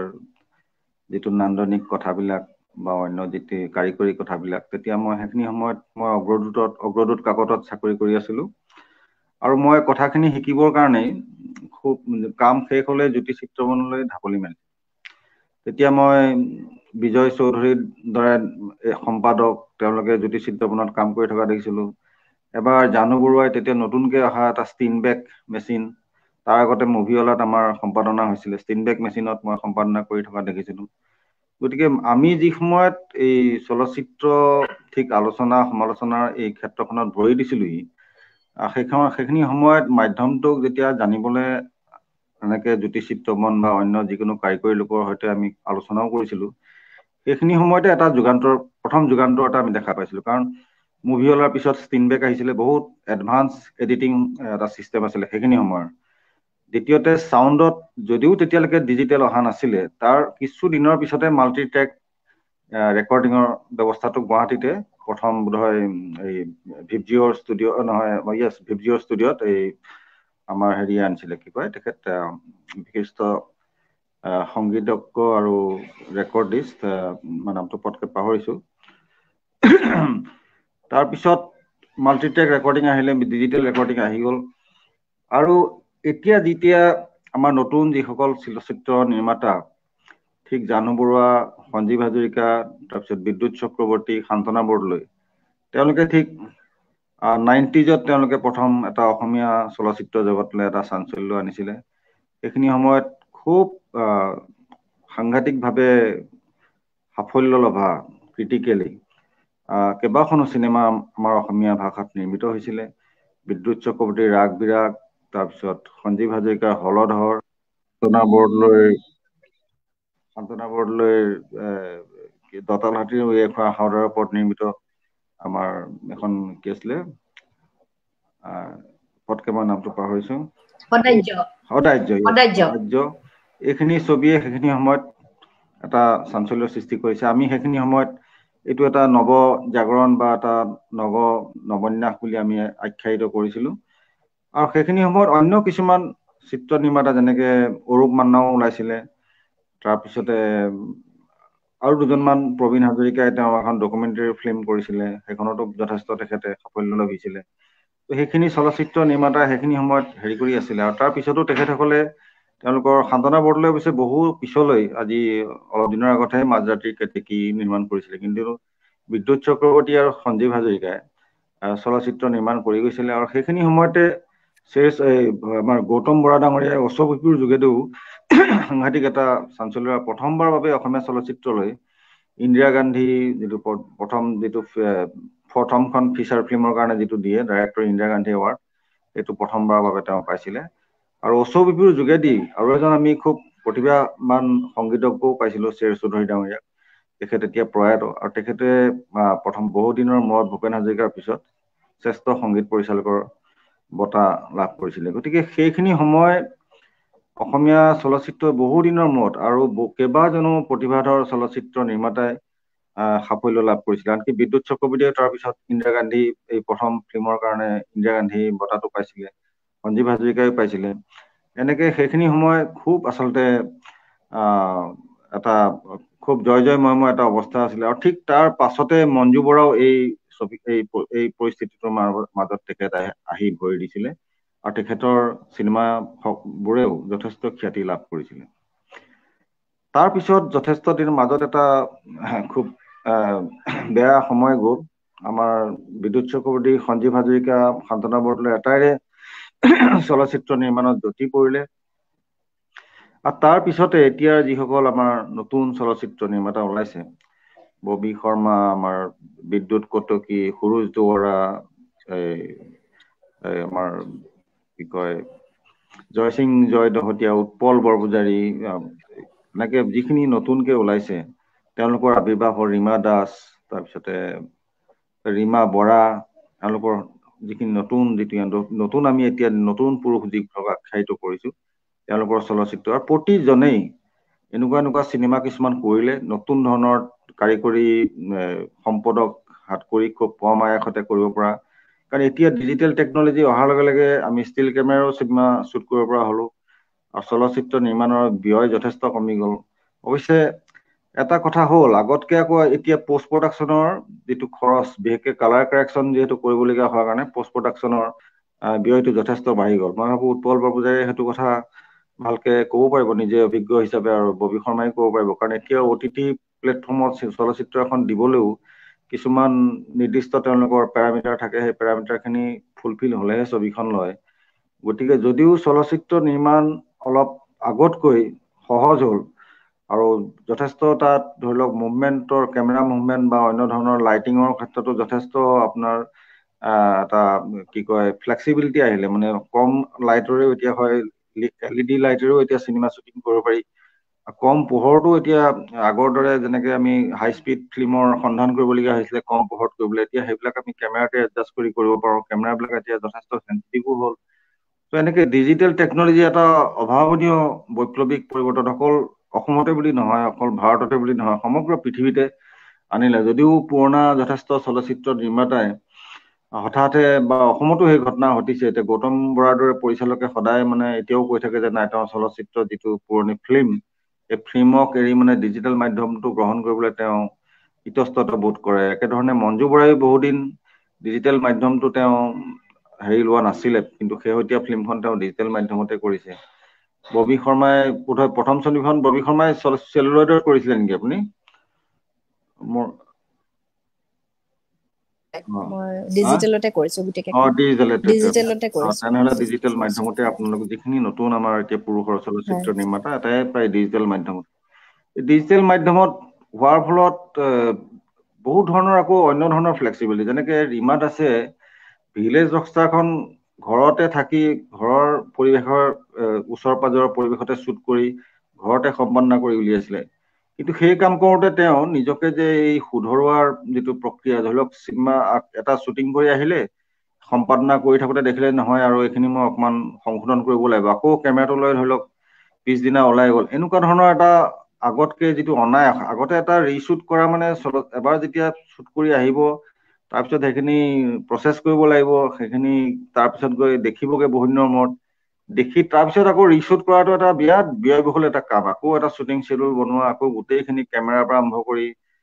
কাৰিকৰী যিখিনি লোক লাগে এটাইকে গোটাই পিটাই চিনেমা শ্বুটিং কৰিবলৈ যোৱা। কিন্তু এতিয়া ধৰি লওক সেইবিলাক কাম যে শ্বুটিং কৰি থকা কামতে আজিকালি বহুতে সম্পাদনা কৰিয়ে যায়। ইনফেক্ট লগতে এটা এডিটিং ছেটআপ লৈয়ে যায়, লৈ গৈ এইটো যথেষ্ট সুবিধা হয়, মানে লগে লগে ৰিজাল্টটো দেখা পায়। আগতে আনকি কেমেৰামেনে ফ্ৰেমটোকে ভালকে নেদিছিলে, কাৰণ আমাৰ ফ্ৰেমটোৰ মাজেদি ৰিলটো গৈ থাকে। গতিকে আমি গুণী কেমেৰামেনসকলক খুব কৃতিত্ব মই কেমেৰাসকলক আমি শলাগিছিলোঁ এই কাৰণে যে এই কেমেৰামেন চলচ্চিত্ৰৰ কেমেৰা যিটো মেন কয়, যিটো চিনেমাটোগ্ৰাফাৰ, এইটো এটা খুব প্ৰত্যাহ্বানমূলক কাম আছিলে। কাৰণ ফ্ৰেম তাতে এডজাষ্ট কৰা, লাইটিঙৰ প্ৰতি নজৰ ৰখা, আকৌ আপোনাৰ এপাৰেচাৰ ঠিকমতে হৈছে নাই, ফ'কাছ ঠিকমতে অক্ষুণ্ণ ৰ'ল নে নাই, এইবোৰ বহু ধৰণৰ টেকনিকেল কাৰিকৰী অতি সূক্ষ্ম তাত কথা কিছুমান আছিলে যিবোৰৰ প্ৰতি মন দিব লাগে। এতিয়া ডিজিটেল হোৱাৰ পৰা কথাখিনি একেই আছে, কিন্তু আগতকে এই বস্তুবোৰ অনায়াস হৈ গ'ল। এতিয়া সেইবিলাকৰ কণ্ট্ৰল বিভিন্ন ধৰণে তাক কণ্ট্ৰল কৰিব পাৰি, বহুত অনায়াসে কৰিব পাৰি আগৰ তুলনাত। গতিকে এই সুবিধা লৈ আমাৰ চলচ্চিত্ৰ নিৰ্মাতাই এতিয়া এটলিষ্ট এটা ষ্টৰি কনচিভ কৰি এটলিষ্ট চলচ্চিত্ৰ নিৰ্মাণৰ হাত দিব পাৰিছে। তাৰপিছত পোষ্ট প্ৰডাকশ্যনৰ কাৰণেও ধৰি লওক আজিকালি বহু ধৰণৰ ফাণ্ড আছে, ইণ্টাৰনেশ্যনেল ফাণ্ড। মই ভাবোঁ ভাস্কৰ হাজৰিকাই 2খন চিনেমাৰ কাৰণে এছিয়ান চিনেমা ফাণ্ড, যিটো পুছান বা এতিয়া বুছান ইণ্টাৰনেশ্যনেল ফিল্ম ফেষ্টিভেলত আছে, সেইটোৰ সুবিধা লৈছে। তেনেকে ৰিমা দাসেও পোষ্ট প্ৰডাকশ্যনৰ কাৰণে বাহিৰৰ পাইছিলে, কোনোবা ভিলেজ ৰকষ্টাৰৰ কাৰণেও পাইছিলে, বোধহয় বুলবুল সিঙৰ কাৰণেও পাইছিলে। এনেকে গ্ৰাণ্ট কিছুমান আছে, সেই গ্ৰাণ্টবিলাকে আমাৰ জয় দহোতীয়াই তেওঁৰ শেহতীয়া ছবিৰ কাৰণে বাহিৰৰ তেওঁ পোষ্ট প্ৰডাকশ্যনৰ কাৰণে সাহায্য পাইছে। তেনেকে এনেকুৱা ধৰণৰ বিভিন্ন ধৰণৰ এতিয়া কিছুমান নতুন পথো খোল খালে আমাৰ মানুহৰ কাৰণে। আৰু পৃথিৱীৰ বিভিন্ন ডাঙৰ ডাঙৰ ফেষ্টিভেলত এনেকুৱা পোষ্ট প্ৰডাকশ্যনৰ ফাণ্ড বা এনেকুৱা কোনোবা এটা পৰ্যায়ত চিনেমাখন যদি শেষ কৰে তাৰ পিছৰখিনি কৰি দিবলৈ সাজু থকা মানুহ এনেকে ওলাই আগতকে। তাৰপিছত এতিয়া আহিলে আৰু এটা চেলেঞ্জ হ'ল যে এতিয়া চিনেমা এখন কৰিলেতো নহ'ব, আৰু আগৰ দৰে যিসকলে চিৰিয়াছ চিনেমা কৰে তেওঁলোকে হলৰ কথাটো আগতে একেবাৰে বাদেই দিছিলে। মঞ্জু বৰাইতো বোধহয় বহুদিন ধৰি চিনেমা তেওঁ হলত ৰিলিজেই দিয়া নাই, আৰু হলত ৰিলিজ দিয়া কামটো আকৌ মানে বৰ ব্যয়বহুল। গোটেই কামবোৰত কেতিয়াবা নিজেই পইচা ভৰিবহে লাগে ওটাই। গতিকে সেইবোৰ কাৰণে হলত ৰিলিজ দিয়া নাছিলে। কিন্তু বহুত দিনৰ মূৰত দেখা গ'ল ৰীমা বৰাই এটা সেই যিটো জিংকছ বুলি কয় ইংৰাজীত, সেই বস্তুটো ভাঙিলে যে ভিলেজ ৰকষ্টাৰত যিটো ধৰণে মানুহক সমাদৰ পালে হলত, তাৰ পৰা ভাস্কৰ হাজৰিকা যেনেকে কথানদীয়ে যি ধৰণে সমাদৰ পালে, এইবোৰৰ পৰা এটা কথা এষ্টাব্লিছ হ'ল যে ভাল ৰুচিসম্পন্ন চলচ্চিত্ৰৰ প্ৰতিও দৰ্শকৰ অভাৱ নাই। কথাটো হৈছে যে চিনেমাই মানুহৰ অন্তৰ স্পৰ্শ কৰিব পাৰিছে নে নাই, চিনেমাই মানুহৰ মনত আগ্ৰহ উৎকণ্ঠা জন্মাব পাৰিছে নাই। ববি শৰ্মাৰ প্ৰথম ছবিখনেও যথেষ্ট দৰ্শকৰ সমাদৰ লাভ কৰিছিলে মই যিমান দূৰ জানো। গতিকে তেনেকে সান্তনা বৰদলৈ মাজৰাতি কেতেকীও যথেষ্ট দৰ্শক পাইছিলে। গতিকে অনেক চিনেমাই এতিয়া তেনেকে দৰ্শকো লভিছে। কিন্তু কথা হৈছে অকল আমাৰ যিহেতু অলৰেডি চিনেমা হলৰ সংখ্যা বহুত কমি আহিলে অসমত, গতিকে আমি এতিয়া কি হৈছে এখন চলচ্চিত্ৰ যদিও আমি খুব কম মূলধনৰ বিনিময়ত কৰিছো, তথাপিও সেই খৰচ আমাৰ ইয়াত চিনেমা হলত প্ৰদৰ্শন কৰিলে আমাৰ উভতি নাহে। গতিকে আমি ভায়াবল হ'বলৈ কাৰণে সেইটো হয় OTT প্লেটফৰ্মত দিব লাগিলে, নহয় বিভিন্ন চলচ্চিত্ৰ মহোৎসৱবিলাকৰ যিবোৰ তাৰ বাণিজ্যিক মাৰ্কেট যিখন থাকে, যেনেকে কাণত আছে, ডাঙৰ ডাঙৰ ফেষ্টিভেল প্ৰায়বিলাকতে আছে, আৰু আজিকালি আমাৰ গোৱাৰ দৰে ফেষ্টিভেলতো বিপণনৰ বিভিন্ন তাত ফিল্ম মাৰ্কেটখন বেলেগে হয়, আৰু তাতে প্ৰডাকশ্যনৰ আৰু আপোনাৰ কো প্ৰডাকশ্যনৰ বিভিন্ন ধৰণৰ স্ক্ৰিপ্ট ডেভেলপমেণ্ট, বিভিন্ন ধৰণৰ তাত ৱৰ্কশ্বপো চলি থাকে। তো সেইবোৰৰ মাজেদি তাৰ মাজত বহুত চেলেঞ্জিং, সেইবোৰৰ মাজেদি পিচিং কৰি কেনেকে এখন চলচ্চিত্ৰই ফাইনেন্স কৰে, তাৰপিছত আকৌ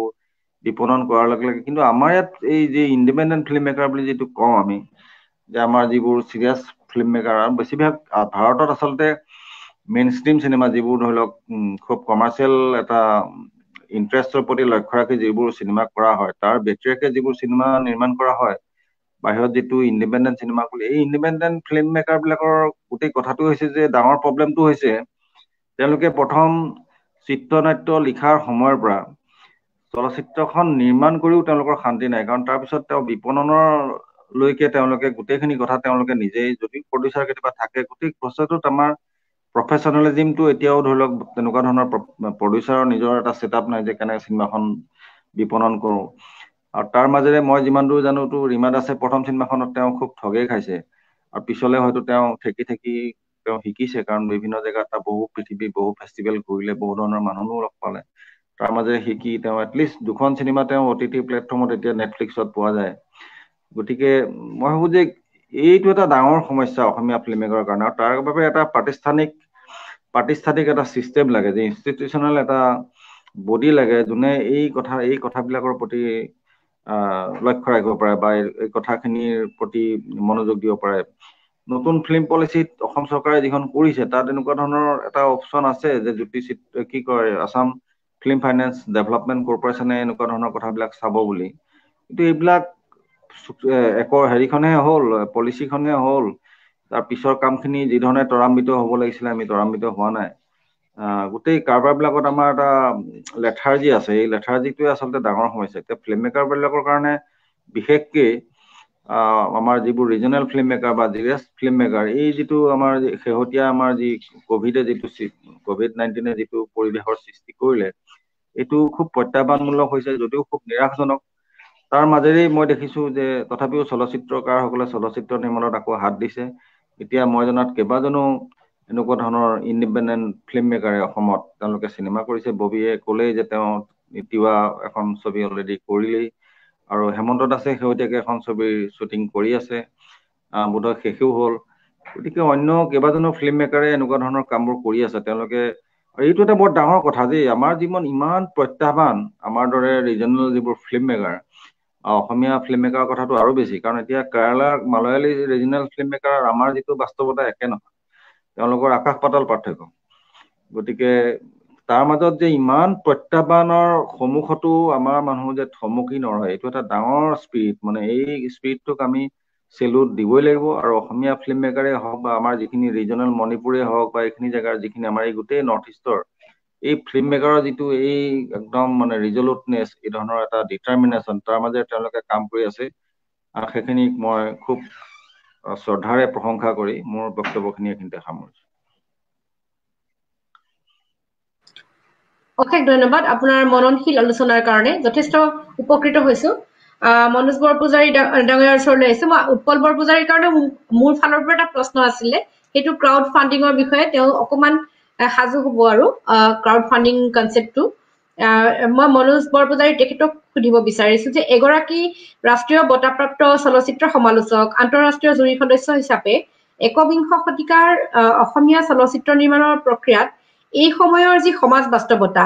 সেই সমাজ বাস্তৱতাক চলচ্চিত্ৰ নিৰ্মাতাসকলে তাৰ যি সম্ভাৱনীয়তা, সেই সম্ভাৱনীয়তাক মানে চলচ্চিত্ৰলৈ কেনেদৰে আনিছে বুলি আপুনি ভাবে? তেওঁলোকে এই ক্ষেত্ৰত সফল হৈছেনে? এই দিশটোত ৰাষ্ট্ৰীয় আৰু আন্তঃৰাষ্ট্ৰীয় পৰ্যায়ত নিৰ্মাণ হোৱা চলচ্চিত্ৰসমূহৰ সৈতে অসমত নিৰ্মাণ হোৱা চলচ্চিত্ৰসমূহৰ এটি তুলনামূলক আভাস আপুনি আমাক দাঙি ধৰিলে আমি উপকৃত হ'ম। আপুনি আগবাঢ়ক। ধন্যবাদ ৰত্না। মোৰ মাতটো শুনা গৈছে নে ভালকে? হয়, শুনা পাইছো, আপুনি আগবাঢ়ক।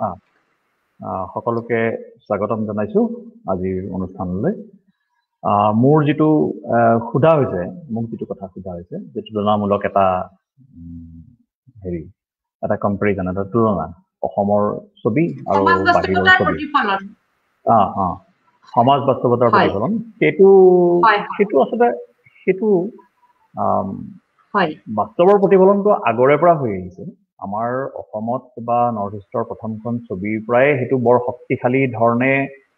আৰম্ভ হ'ল। জয়মতীৰ জৰিয়তে যিটো হৈছিল সমাজ বাস্তৱতাৰ প্ৰতিফলন, কিন্তু কথা হৈছে কি, আমি চলচ্চিত্ৰখন যিহেতু মানুহৰ কাৰণে বনাওঁ, সমাজৰ কাৰণে বনাওঁ, দৰ্শক সমাজৰ কাৰণে বনাওঁ, দৰ্শক সমাজে যদি সেই সমাজ বাস্তৱতা গ্ৰহণ নকৰে বা গ্ৰহণ কৰিবলৈ যদি ইচ্ছুক নহয় বা প্ৰস্তুত নহয়, তেতিয়াহ'লে আমাৰ গোটেই উদ্যোগতে ভেটা পৰে। সেইটোৱে হৈছিল প্ৰথমতে আমাৰ প্ৰথম ষ্টেপটো। খুব সাহসী আৰু এটা বোল্ড ষ্টেপ লৈছিল জ্যোতিপ্ৰসাদে জয়মতীত, কিন্তু মানুহে গ্ৰহণ নকৰিলে, বুজি নাপালে, আমাৰ মাইণ্ডছেটটো বেলেগ আছিল।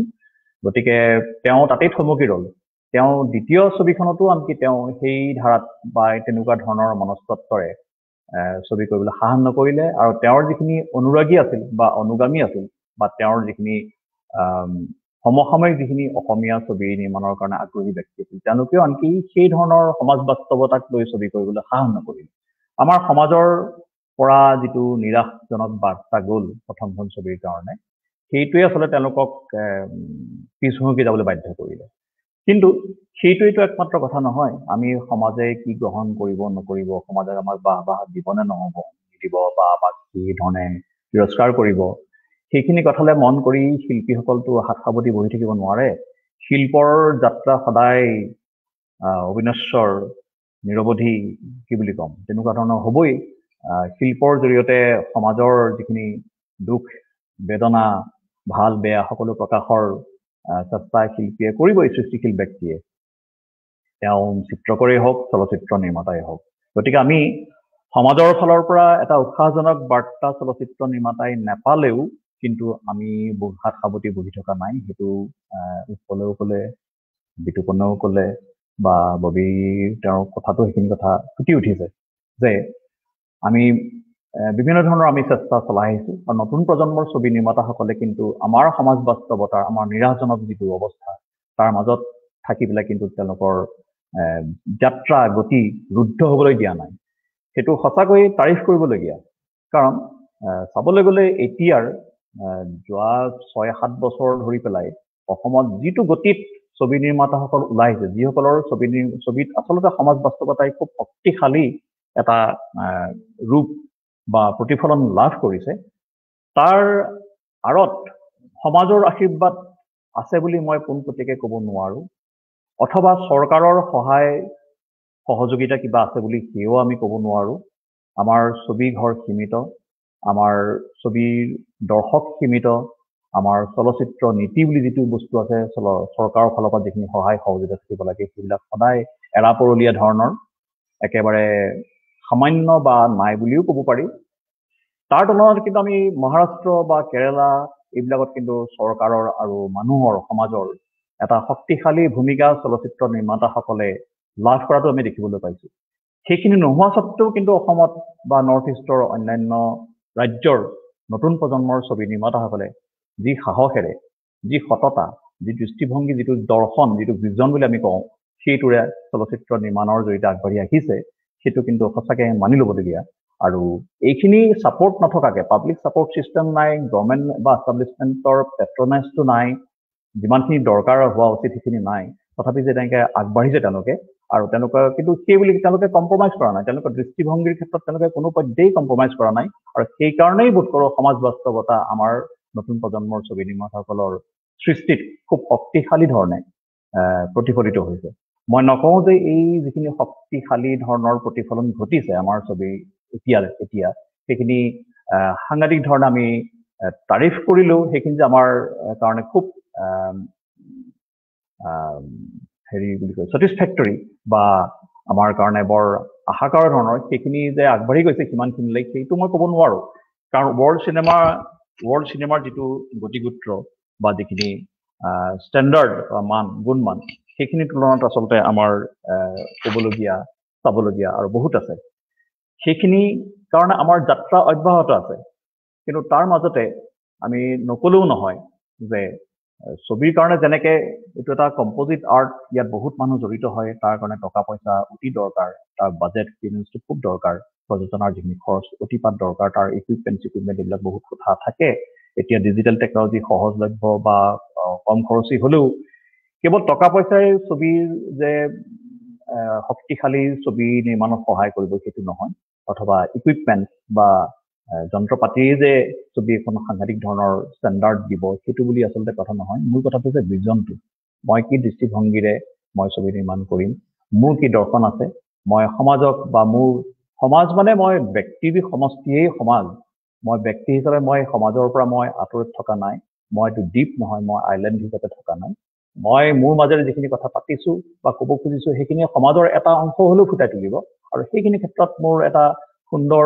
বা এটা পৰিষ্কাৰ পৰিচ্ছন্ন দৃষ্টিভংগী নাথাকিলে মই সেইটো মোৰ শিল্প সৃষ্টিত কেতিয়াও সফল হ'ব নোৱাৰো কিন্তু কথাটো হৈছে কি উৎপলে যিটো আশংকা কৰিছিল প্ৰথমতেই কৈছিল যে আমাৰ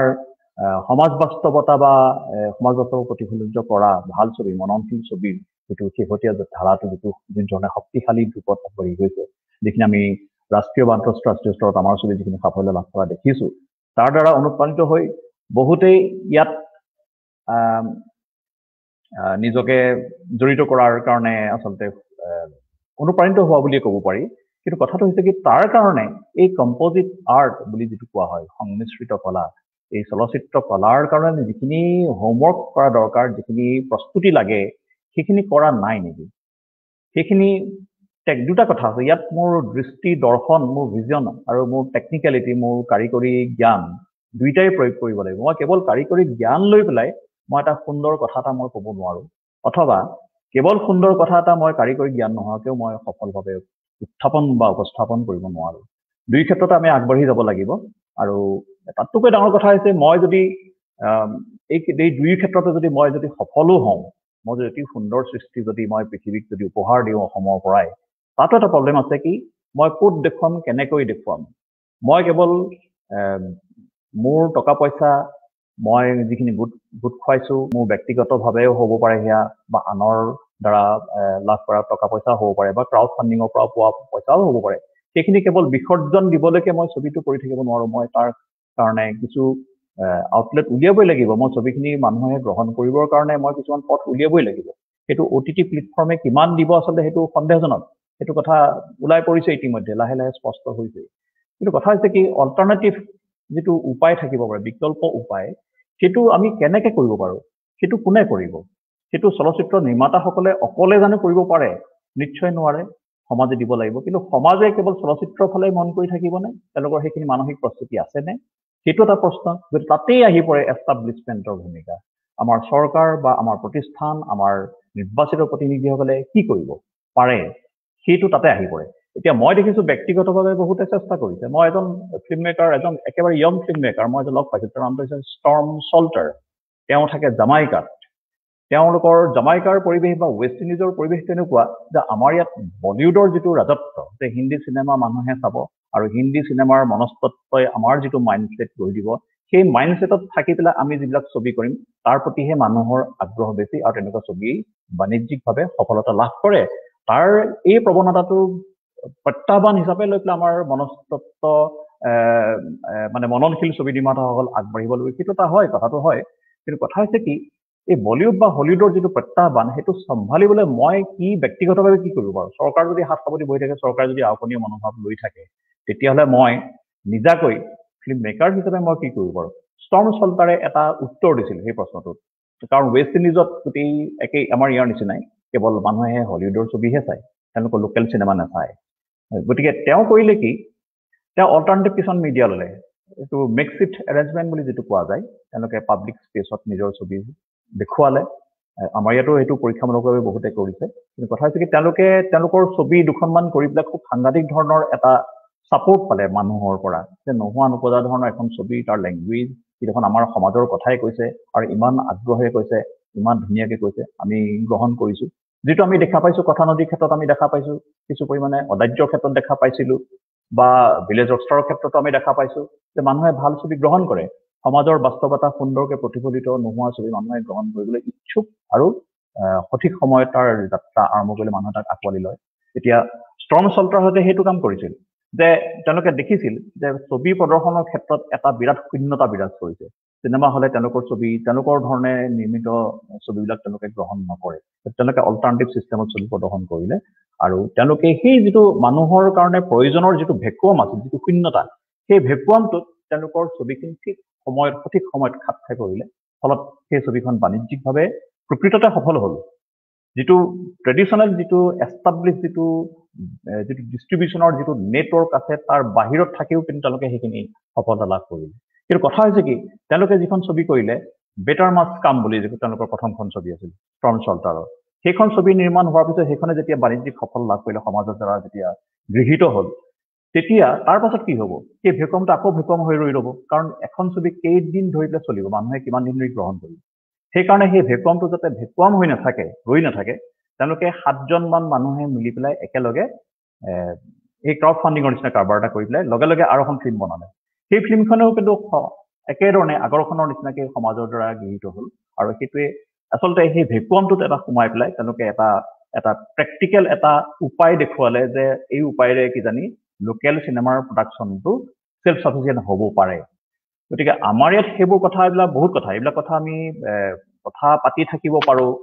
বিভিন্ন জনৰ মাজত তৰ্ক বিতৰ্ক কৰিব পাৰোঁ কিন্তু সেইখিনি তৰ্ক বিতৰ্ক মত বিনিময় তাৰ ঊৰ্ধলৈ গৈ পেলাই এষ্টাব্লিছমেণ্টৰ ফালৰ পৰা আমি কি কৰিব পাৰে সেইটো আচলতে আমি গুৰুত্ব দিয়াটো উচিত আৰু এতিয়া ইতিমধ্যে ফিল্ম পলিচিটো ওলাইছে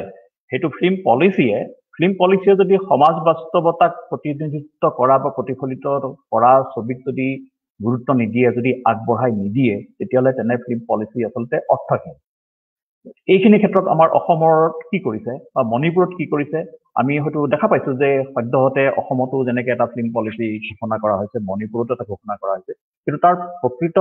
যিটো ৰূপায়ণ যিটো ইমপ্লিমেণ্টেশ্যন সেই ইমপ্লিমেণ্টেশ্যনটো হোৱা নাই কাৰণে আমি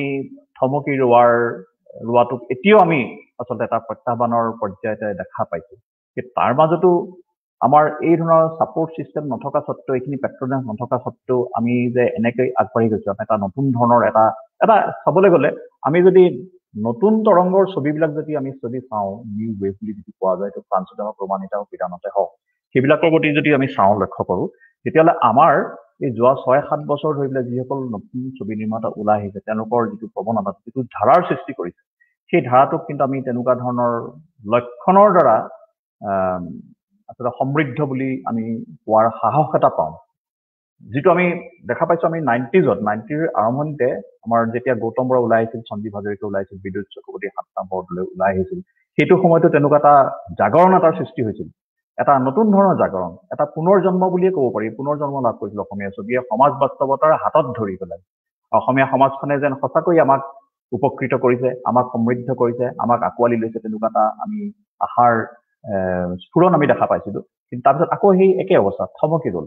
কিন্তু এতিয়াৰ প্ৰৱণতাটো যোৱা 6-7 বছৰে যি ধৰণৰ যিটো গতিত নতুন ছবি নিৰ্মাতাসকল ওলাই আহিছে তেওঁলোকৰ মাজত যিমান সাহসী বক্তব্য ওলাই পৰিছে অগতানুগতিক বক্তব্য ওলাই পৰিছে কিন্তু আমি আলিফাই হওক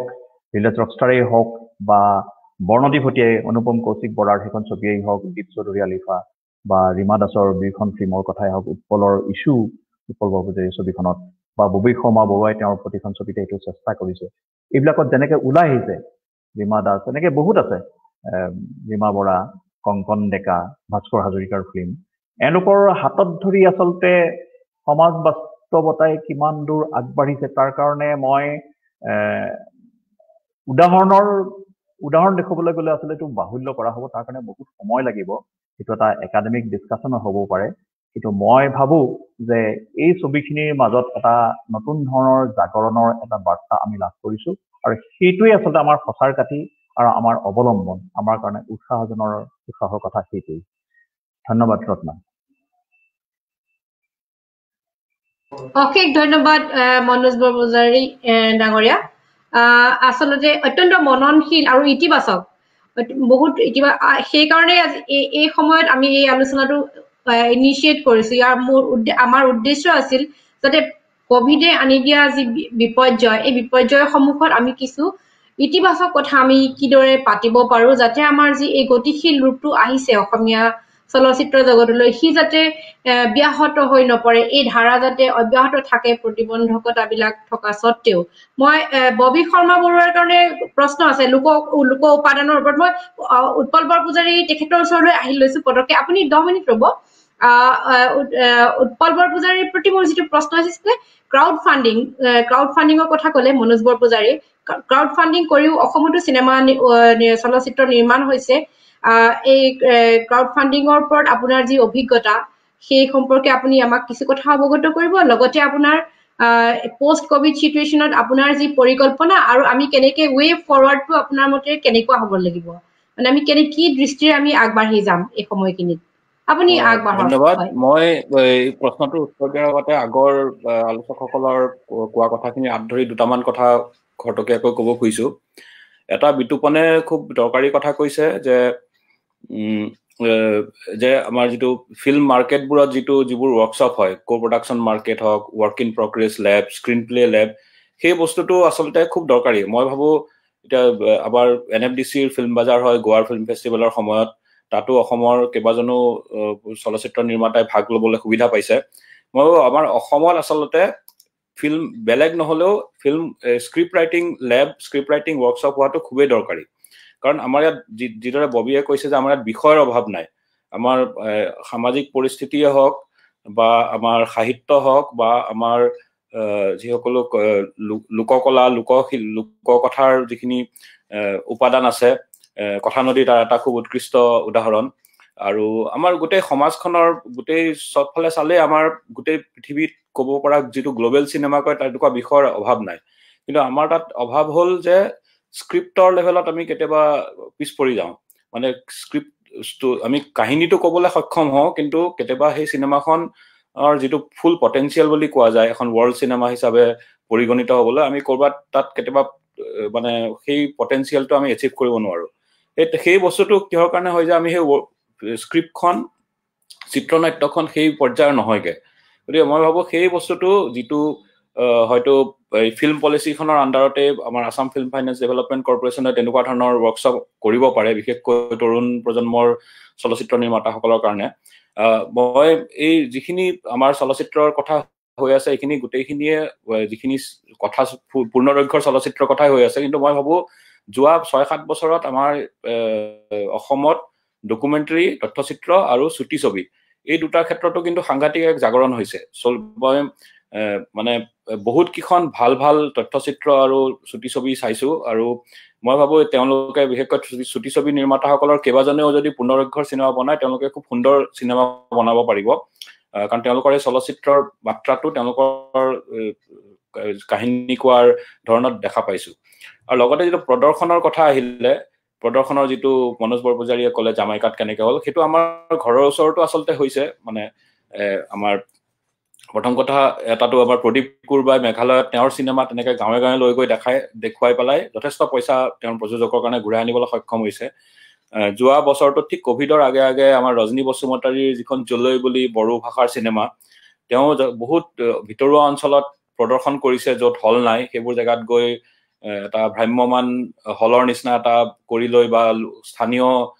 যিবোৰ সাংস্কৃতিক অনুষ্ঠান আছে তেওঁলোকৰ লগত টাই আপ কৰি দেখুৱাইও যথেষ্ট ভাল সঁহাৰি পাইছে। মই ভাবোঁ সেইটো এটা মডেল যিটো আমাৰ অসমৰ কাৰণে খুবেই দৰকাৰী। অসমত আইডিঅ' টকিজ বুলি কেইজনমানে মিলি পেলাই এটা আৰম্ভ কৰিছিল, আৰু লগতে ভ্ৰাম্যমান চলচ্চিত্ৰ প্ৰদৰ্শনৰ ব্যৱস্থা আৰু কেইবাজনেও চেষ্টা কৰিছিল, কিন্তু সফল হোৱা নাই এতিয়ালৈকে। কিন্তু মই ভাবোঁ তাৰ এটা খুব পটেঞ্চিয়েল আছে, কাৰণ আমাৰ তাত ভ্ৰাম্যমান থিয়েটাৰৰ মডেলটো আছে আমাৰ চকুৰ আগত, যিটো বাণিজ্যিকভাৱে বাণিজ্যিকভাৱে সফল হৈ পেলাই কেনেকে ভিতৰুৱা জেগালৈকে এটা এণ্টাৰটেইনমেণ্টৰ উপাদান লৈ যাব পাৰি, তাৰ এটা আমাৰ সফল মডেল এটা আছে। মই ভাবোঁ চিনেমাৰ ক্ষেত্ৰতো সেইটো বস্তু প্ৰযোজ্য হ'ব। এতিয়া বৰনদী ভটীয়াৰ কথাটো ওলাল। বৰনদী ভটীয়াখন যদি মাজুলীতেই, মই ভাবোঁ যে যদি এটলিষ্ট 10খন জেগাত যদি তেনেকৈ প্ৰদৰ্শন কৰিব পৰা যায় বাণিজ্যিকভাৱে, মই ভাবোঁ এটা খুব ভাল সঁহাৰি পাব। আৰু তেনেকুৱা চিনেমা অসমৰ যিকোনো ঠাইতে চলিব। আৰু অসমৰ আচলতে অসমীয়া চিনেমাৰ দৰ্শক বুলি ক'লে আমি যিখিনি ঠাই জানো সেইবোৰ বহুত জেগাত হলেই নাই এতিয়াও। এতিয়া ফৰ এক্সাম্পল তেজপুৰৰ পৰা আজিৰ পৰা কেইবছৰমান আগলৈকে তেজপুৰৰ পৰা উত্তৰ লখিমপুৰলৈকে এটাও হল নাছিল। এতিয়া বিশ্বনাথ চাৰিআলিত হৈছে হল, কিন্তু সেই গোটেই অঞ্চলটোত কিমান অসমীয়া চিনেমাৰ দৰ্শক আছে সকলোৱে জানে।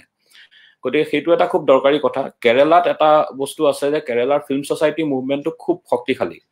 আৰু তেওঁলোকৰ এটা এনেকুৱা নেটৱৰ্ক আছে যে কেৰালাত যিসকলে একদম পিওৰলি ইন্ডিপেন্ডেন্ট সিনেমা বনায় যিখিনি খুবেই কলাসন্মত সিনেমা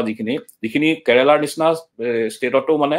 ৰাজ্যতো হলত ৰিলিজ হোৱাৰ সুবিধা নাপায় কাৰণ তাত তেওঁলোকৰো খুব ব্যৱসায়িক সিনেমা হয় ডাঙৰ বাজেটৰ সিনেমা হয় গতিকে সৰু বাজেটৰ এনেকুৱা ধৰণৰ সিনেমা ৰিলিজ হোৱাৰ সুবিধা নাপায় কিন্তু সেই সিনেমাখিনিয়ে ফিল্ম সোসাইটিৰ নেটৱৰ্কটোৰ যোগেদি সমগ্ৰ ৰাজ্যতে প্ৰদৰ্শিত হয় আৰু ধনৰ বিনিময়ত প্ৰদৰ্শিত হয় ব্যৱসায়িকভাৱে প্ৰদৰ্শিত হয় যেনেকৈ কমিউনিটি হল হ'ল বা কোনোবা কলেজৰ প্ৰেক্ষাগৃহ হ'ল তেনেকুৱা জেগাত প্ৰদৰ্শন হয় তেওঁলোকে সম্পূৰ্ণ নহলেও তেওঁলোকৰ যিখিনি ইনভেষ্টমেণ্ট থাকে তাৰ এটা অংশ ঘূৰাই আনিবলৈ সক্ষম হয় মই ভাবো আমাৰ ইয়াত সেই মডেলটো খুবেই দৰকাৰী বিশেষকৈ ভিতৰুৱা অঞ্চলবোৰত আমাৰ বিভিন্ন ভাষাভাষী চিনেমাখিনি লৈ যোৱাত মই জনাত বড়ো ভাষাৰ যিখিনি চিনেমা হৈ থাকে সেই চিনেমাখিনিয়ে তেনেকেই বাণিজ্যিকভাৱে তেওঁলোকৰ ব্যৱসায়টো কৰি আছে বড়ো অঞ্চলখিনিত গতিকে আমাৰ অসমৰ বাকী ঠাইখিনিতো সেইটো বস্তু এটা দৰকাৰী আৰু আমাৰ অসমত আচলতে খুব ভাল প্ৰযোজকৰ দৰকাৰ মানে প্ৰযোজনা মানে আমাৰ তাত যিটো বুজা যায় যে যিয়ে ফাইনেন্স কৰে সেই প্ৰযোজক কিন্তু আচলতে চিনেমাখনৰ প্ৰযোজনাৰ ক্ষেত্ৰতো যথেষ্টখিনি ক্ৰিয়েটিভ এলিমেণ্ট থাকে আৰু সেই প্ৰযোজকজনে চিনেমাখনৰ কনসেপ্ট লেভেলৰ পৰা আৰম্ভ কৰি চিনেমাখন চলচ্চিত্ৰ মহোৎসৱত লৈ যোৱা আৰু তাৰ পিছত গৈ কেনেকে তাক বিভিন্ন বজাৰত বিক্ৰী কৰিব পাৰি বিশ্বৰ বিভিন্ন বজাৰত সেই গোটেইখিনি মানে তাৰ বিষয়ে জ্ঞান থকা মানুহ এজন কিন্তু অসমত সেই তেনেকুৱা লোকৰ মই ভাবো এতিয়াও তেনেকুৱা ধৰণৰ প্ৰযোজকৰ খুবেই অভাৱ ভাস্কৰ হাজৰিকাই সেই ক্ষেত্ৰত অলপ উপকৃত হৈছে আমাৰ অসমীয়া ল'ৰাজন শ্যাম বৰা বুলি তেওঁ এই ক্ষেত্ৰত যথেষ্ট তেওঁৰ অনুভৱী ডেকা ল'ৰা আৰু তেওঁ দুইখন কথা নদী আৰু আমিজখনক লৈ যথেষ্টখিনি কাম কৰিব পাৰিছে প্ৰযোজনাৰ ক্ষেত্ৰত চিনেমাখন আগলৈ লৈ যোৱাত গতিকে সেই ক্ষেত্ৰত খুবেই দৰকাৰী আৰু এতিয়া মোৰ প্ৰশ্নটো যিটো সোধা হৈছিলে ক্ৰাউড ফাণ্ডিং মই ভাবো যে আচলতে ক্ৰাউড ফাণ্ডিং বস্তুটো অকমান এইটো মানে ডিবেটেবল এটা কথা কাৰণ ভাৰতৰ নিচিনা দেশ এখনত য'ত মানে আমাৰ সামাজিক যথেষ্ট বহুত বিষয় আছে য'ত আচলতে এনেকুৱা ধৰণৰ ক্ৰাউড ফাণ্ডিং দি উপকৃত হ'ব পাৰে যেনেকে শিক্ষাৰ ক্ষেত্ৰতে হওক বা স্বাস্থ্যৰ ক্ষেত্ৰতে হওক তেনেকুৱাত হয়তো চিনেমা এখন বনোৱাটো ক্ৰাউড ফাণ্ডিঙৰ যোগেদি বনোৱাটো কিমান সমীচীন গতিকে সেইটো এটা কথা আছে কিন্তু লগতে এইটো কথা হয় সঁচা কথা যে ক্ৰাউড ফাণ্ডিঙৰ যোগেদি আমি কিছুমান এনেকুৱা বিষয়ৰ চিনেমা বনাব পাৰো যাৰ বাণিজ্যিক কোনো ধৰণৰ দিশ নাই কিন্তু সেই বিষয়টো হয়তো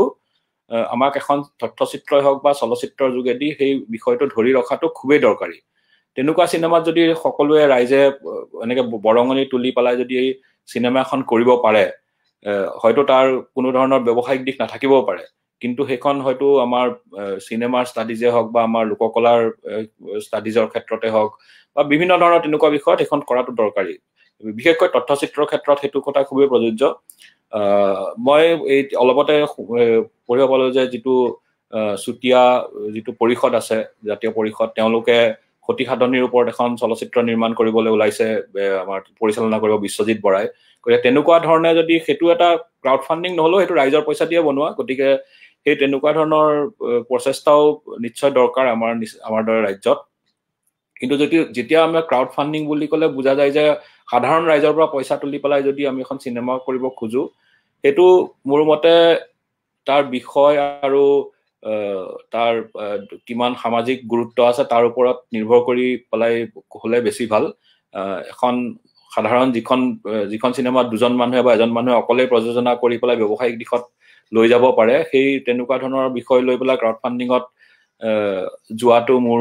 মোৰ মতে সিমান এটা সমীচীন কথা নহব হয় অশেষ ধন্যবাদ ববি শৰ্মা বড়ো আপুনি আপোনাৰ কাৰণে আছিলে যে লোক উপাদান সিনেমাত এইটো আপোনাৰ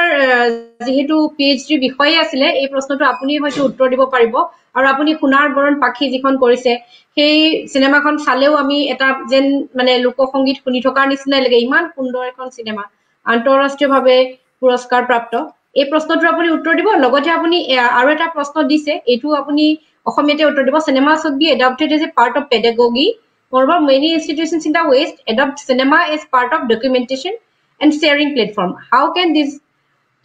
two can be achieved in the journey of Assamese cinema can we light upon them আপুনি এটো প্ৰশ্নৰো অকমান উত্তৰ দি যাব বিতুপন বৰবৰা মনোজ বৰপূজাৰী তেওঁলোকৰ কাৰণে মোৰ প্ৰশ্ন আছে হয় আপুনি আগবঢ়াওক হয় মই এটা কোৱেশ্চন ইতিমধ্যে দেখিছো আগতে যে ফোক ষ্টৰী লৈ পেলাই চিনেমা হৈছে নে নাই অসমীয়া চলচ্চিত্ৰত ফোক ষ্টৰী লৈ পেলাই কথানদীখনৰ কথা আমি ইয়াতে উল্লেখ কৰিব পাৰিম কথানদীখন বুঢ়ী আইৰ সাধুৰ ওপৰত তাৰ পৰা কেইটামান ষ্টৰী লৈ পেলাই কথানদীখন বনোৱা হৈছে গতিকে সেইখন চিনেমাৰ কথা আমি ইয়াতে উদাহৰণস্বৰূপে ল'ব পাৰো তাৰোপৰি মোৰ নিজৰ চিনেমা এখন মিচিং যিখন ইয়েছে দৰ্জে থংছেৰ নভেল সেই একে নামেৰে মিচিং নামৰ সেইখনো আচলতে ফোক ষ্টৰী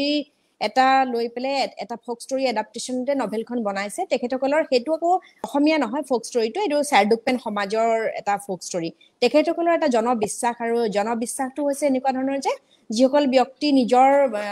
মৃত্যুৰ আগত তেখেতসকলৰ আত্মা ওলাই আহিব পাৰে আত্মা ওলাই আহি পেলাই তেখেতসকলে এজন ভাল লগা বন্ধু বা ভাল লগা মানুহৰ বা মৰমৰ ব্যক্তিজনৰ ওচৰত তেখেতসকলে মনৰ কথা শ্বেয়াৰ কৰিব পাৰে সেইটো হৈছে তেখেতসকলৰ এটা মনৰ এটা তেখেতসকলৰ এটা বিলিভ আৰু সেই বিলিভটো লৈ পেলাই চিনেমাখনৰ ষ্টৰীটো ইয়েছে দৰ্জে থংছে ছাৰে বনাইছিলে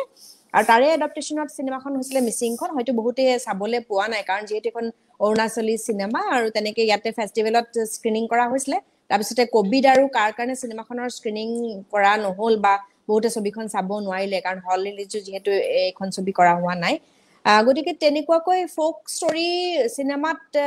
দুখন ছবিৰ কথা এই মুহূৰ্তত ক'ব বিচাৰিছো আৰু তাৰোপৰি এটা কথা মই সংযোজন কৰিব বিচাৰিছো যিহেতু আমাৰ অসমীয়া চলচ্চিত্ৰই হওক বা নৰ্থ ইষ্টৰ যিকোনো চলচ্চিত্ৰই হওক বা চলচ্চিত্ৰৰ যিটো চলচ্চিত্ৰৰ মাধ্যম যিটো তাতে আচলতে এক্সপ্ৰেছন কৰা মাধ্যমটোৱে হৈছে আচলতে আমি ফোক এলিমেন্ট নোহোৱাকে আমি চলচ্চিত্ৰখন কেতিয়াও আমি চলচ্চিত্ৰখন বনাব নোৱাৰো কাৰণ যিহেতু আমি প্ৰত্যেকজন ব্যক্তিৰ জীৱনৰ যিটো দৈনন্দিন যিটো জীৱন গাথা সেইখিনি আমি আমাৰ ফোক এলিমেন্টৰে ভৰি থাকে আমি ফোক ষ্টৰী ডাইৰেক্টলি বুঢ়ী আইৰ সাধু বা আমাৰ তেনেকুৱা এটা পুৰণি ষ্টৰী আমি যদিও নলওঁ তথাপিতো কিন্তু আমাৰ জনজীৱন যিটো সেই জনজীৱনটো আমি ফোক আমাৰ যিটো ট্ৰেডিশ্যন কালচাৰ বা আমাৰ যিটো খাদ্য ব্যৱস্থা বা আমি যেনেকৈ থাকো আমাৰ যিটো সমাজ ব্যৱস্থা আমাৰ যিটো দৈনন্দিন যিটো আমাৰ কষ্টিউম বা যিখিনি আমি যেনেকৈ থাকো এটা সমাজত অসমীয়া সমাজত হওক বা মণিপুৰী সমাজেই হওক বা আমাৰ যিটো সমাজেই নহওক যিটো আমি কমিউনিটিৰ পৰাই বিলং নকৰো কিয় গতিকে সেইটো আমি এৰাই পেলাই কোনো চলচ্চিত্ৰে আমি আগবাঢ়িব নোৱাৰো সেইটো এটা হৈছে প্ৰধান এটা উল্লেখযোগ্য কথা কাৰণ ফোক এলিমেন্ট নোহোৱাকে আমি চলচ্চিত্ৰখন আগবাঢ়িব নোৱাৰো প্ৰতিটো বস্তু যেতিয়া আমি এখন চলচ্চিত্ৰ এটা ফ্ৰেম কৰিবলৈ যাওঁ তাতে প্ৰতিটো বস্তু আমি ফ্ৰেমৰ মাজত যিমানখিনি বস্তু থকা যায় সেইটো আমি সেইখন সমাজৰ এটা ফোক কালচাৰৰ ট্ৰেডিশ্যন তাতে প্ৰতিফলিত হোৱা আমি দেখা পাওঁ গতিকে ফোক আমি ডাইৰেক্টলি যদিও বুঢ়ী আইৰ সাধুৰ পৰা এডপ্ট কৰা নাই কিন্তু প্ৰতিখন অসমীয়া চিনেমাতে আমাৰ ফোক এলিমেন্ট আছে বুলি আমি ভাবো ইয়াতে আমি উৎপল বৰপূজাৰী দাদাৰ এখন চিনেমা ইছ্যু সেইখনো চালো সেইখনৰ কথাও আমি ইয়াতে উল্লেখ কৰিব পাৰো তেখেতে ৰাভা এটা প্লট লৈ পেলাই মানে যিহেতু ইছ্যুখন এটা তেখেতসকলৰ জনবিশ্বাস উইচান্তৰ ওপৰত যিটো ছাবজেক্ট এটা লৈ পেলাই এখন নভেলৰ পৰা এডপ্ট কৰিছে কিন্তু চলচ্চিত্ৰখনত যিখিনি জেগাৰ তেখেতে প্লট লৈছে যিখিনি জেগা তেখেতৰ চলচ্চিত্ৰখনৰ কাহিনী যোনখন জেগাৰ পৰা কৈছে সেইখিনিৰ যিখিনি বস্তু যিখিনি এলিমেন্ট আছে সেইখিনি আচলতে ফোক এলিমেন্ট ৰাভা সংস্কৃতি ৰাভা কালচাৰ ৰাভা ট্ৰেডিশ্যন ৰাভাৰ গোটেই বস্তুখিনি তেখেতে ছবিখনত ডাইৰেক্ট ইনডাইৰেক্ট বহুতখিনি বস্তু তাতে সোমোৱাইছে গতিকে কেতিয়াও আমি ক'ব নোৱাৰো যে আমাৰ ছবিখনত যিকোনো এটা ভাষাৰ চলচ্চিত্ৰ আমি যেতিয়া কৰিবলৈ যাওঁ তেতিয়া আমি ফোক এলিমেন্ট নোহোৱাকৈ আমি চলচ্চিত্ৰ এখন কেতিয়াও কৰিব নোৱাৰো বা তেনেকৈ চলচ্চিত্ৰখনৰ নিচিনাকৈ আমাৰ উপন্যাসখনো হ'ব পাৰে আমাৰ কবিতা এটাও হ'ব পাৰে বা আমি এখন পেইন্টিঙো হ'ব পাৰে আমি যোনটো জেগাৰ পৰা বিলং কৰো আমাৰ সেই মন মগজুত যিটো আমাৰ ট্ৰেডিশ্যন ফোক কালচাৰ যিটো ফোক আমাৰ যিটো অনুভৱ যিটো সোমাই থাকে সেই বস্তুটো আমাৰ প্ৰতিফলিত হয় আমাৰ কামবোৰত গতিকে সেইটো নিশ্চয় তেখেতে এনসাৰটো হয়তো মই ক'ব পাৰিছো তেখেতৰ আৰু নেক্সট কুৱেশ্যনটো আচলতে যিটো ক'লে সেই কুৱেশ্যনটো ভাবিছো সেইটো কুৱেশ্যন উৎপলদাৰ কাৰণে বেছি ভাল হ'ব নেকি উৎপলদাই কওক আৰু মোৰ ইতিমধ্যে সময় হৈছে যাবৰ কাৰণে মোৰ 6টাৰ পৰা এখন ৱেবিনাৰ আছে আচলতে গতিকে যদি বেয়া নাপায় উৎপলদা বা মনোজদাই যদি কুৱেশ্যনটো মই পাছ অন কৰিব বিচাৰিছো বা বিতুপন দাও আছে গতিকে সেইখিনিকে মই আচলতে কৈ পেলাই মই আজি আপোনালোকৰ পৰা মই বিদায় ল'ব বিচাৰিছো যাব বিচাৰিছো আৰু সকলোলৈকে মোৰ পুনৰবাৰ বহুত ধন্যবাদ জনাইছো আৰু মই ইয়াতে আহি পেলাই আজি এনেকৈ মোক ভাগ ল'বলৈ কথা কোৱাৰ সুযোগ দিলে ৰত্নাক মই বহুত ধন্যবাদ জনাইছোঁ আৰু উৎপলাক ধন্যবাদ জনাইছোঁ, মনোজ বৰপূজাৰী দাদাক ধন্যবাদ জনাইছোঁ, বিতুপন দাক ধন্যবাদ জনাইছোঁ। বহুত কথা তেখেতসকলৰ পৰা শুনিলোঁ আৰু আগলৈও এনেকৈ আৰু বহুত আলোচনা কৰিবলগীয়া কথা আছে বুলি ভাবোঁ। আৰু যিহেতু উৎপল দা এটা ইম্পৰ্টেণ্ট কথা এটা ক'লে, স্ক্ৰিপ্ট লেবৰ কথাটো ক'লে, অতিকৈ প্ৰয়োজনীয়। আপোনালোকে এইখিনি বস্তু যদি সঁচাকৈ অসমত কৰাটো খুবেই দৰকাৰ, যিহেতু আমাৰ ইণ্ডিপেণ্ডেণ্ট চিনেমাৰ আমি ফিল্ম মেকাৰসকল আমি বহু পিছ পৰি আছোঁ। আমাৰ স্ক্ৰিপ্ট লেভেলতে আমি যদি কামখিনি সঁচাকৈ কৰিব পাৰোঁ, তেতিয়াহ'লে আমাৰ অসমীয়া চিনেমা বা নৰ্থ ইষ্টৰ চিনেমা বহু ওপৰলৈ যাব বুলি আশা কৰিব পৰা যায়। সেইখিনি মোৰ ক'বলগীয়া আৰু আটাইলৈকে পুনৰবাৰ ধন্যবাদ জনাইছোঁ। আৰু মই আজিলৈ পিছৰ কুৱেশ্যনটো থেংক ইউ ছ' মাচ। ধন্যবাদ ধন্যবাদ। যথেষ্ট সময় আপুনি আমাক দিলে, বেলেগ এটা কামত ব্যস্ততা আছে আপোনাৰ। মই বিতুপন বৰবৰাৰ ওচৰলৈ আহিব বিচাৰিছোঁ এই প্ৰশ্নটো লৈ। চয়নিকা বৰা তেখেতে এটা ইম্পৰ্টেণ্ট প্ৰশ্ন দিছে আমাক যে অসমৰ চলচ্চিত্ৰ সমালোচনাৰ ক্ষেত্ৰখনক বিশেষভাৱে সমৃদ্ধ কৰা 3জন সমালোচক আমাৰ মাজত যিহেতু আছে, সেয়ে তেওঁলোকৰ পৰা জানিব বিচাৰিছোঁ অসমৰ চলচ্চিত্ৰ নিৰ্মাণৰ সমান্তৰালভাৱে চলচ্চিত্ৰ সমালোচনাৰ অগ্ৰগতিৰ বিষয়ে ক'ব নেকি? চলচ্চিত্ৰ সমালোচনা এটা প্ৰকৃততে কেনেধৰণৰ হোৱা উচিত? চলচ্চিত্ৰ মাধ্যমটোক প্ৰভাৱিত কৰাৰ ক্ষেত্ৰত সমালোচনাৰ ভূমিকা কেনেধৰণৰ? আপুনি এইটো প্ৰশ্ন উত্তৰ দিলে ভাল পাম। হয়, আচলতে চলচ্চিত্ৰ সমালোচনাৰ অগ্ৰগতিৰ কথাটো ক'বলৈ গ'লে নিজৰ বিষয়ে কোৱা নিচিনা বা আমাৰ এইখিনি সময়ত যিখিনি মানুহে আমি লিখি আছো তেওঁলোকৰ বিষয়ে ক'ব লাগিব। মই তাতকে অকণমান আগলৈ গৈ আমাৰ অসমত আচলতে চলচ্চিত্ৰৰ ধাৰাটো শক্তিশালী কৰা 2জন বিশিষ্ট ব্যক্তিৰ খুব ডাঙৰ অৰিহণা আছে। তাৰে প্ৰথমজন হ'ল ডক্টৰ হীৰেণ গোহাঁই ছাৰ আৰু দ্বিতীয়জন হ'ল বিশিষ্ট গল্পকাৰ অপূৰ্ব শৰ্মা ডাঙৰীয়া, যি প্ৰথমতে অমৃতাংশু শইকীয়া নামত চলচ্চিত্ৰ সমালোচনা দেখিবলৈ লৈছিলে। আৰু চলচ্চিত্ৰ সমালোচনাৰ একচুৱেলি খুব যিটো গম্ভীৰ আলোচনাবোৰ তেওঁলোকৰ উদ্যোগতে তেওঁলোকৰ কণ্ট্ৰিবিউশ্যনতে আৰম্ভ হৈছিলে প্ৰথমতে অসমত। তাৰ আগতে চালুকীয়াকৈ বিক্ষিপ্ত ধৰণৰ কিছুমান আলোচনা চলি আছিলে, বিভিন্ন ধৰণে কৰিছিলে, কিন্তু ঠিক এটা সঠিক পৰিপ্ৰেক্ষাত যদি চলচ্চিত্ৰ আলোচনাৰ কথা কোৱা যায় বা সমালোচনাৰ কথা কোৱা যায়, সেই ট্ৰেণ্ডটো ডক্টৰ হীৰেণ গোহাঁই ছাৰ আৰু অপূৰ্ব শৰ্মা ডাঙৰীয়াই আমাৰ অসমত প্ৰৱৰ্তন কৰিছে। আমি একচুৱেলি তাৰ পিছত একে সময়তে প্ৰায় মনোজ বৰপূজাৰী, মই, উৎপল বৰপূজাৰী, যদিও আমাৰ বয়সৰ অলপ ইফাল তাৰতম্য আছে, প্ৰায় একেটা সময়তে আমি বিভিন্ন কাকত আলোচনাত আৰু এটাই আমি সাংবাদিকতাৰ সৈতে জড়িত আৰু একে সময়তে আমি ইণ্টাৰনেশ্যনেল ফেষ্টিভেললৈ যোৱাটো এটা হেবিট কৰিছিলোঁ। ত' অসমত এইটো অলপ আগতে অভাৱ আছিলে যে আন্তঃৰাষ্ট্ৰীয় চলচ্চিত্ৰৰ ধাৰাটো ফ'ল' কৰি থকা,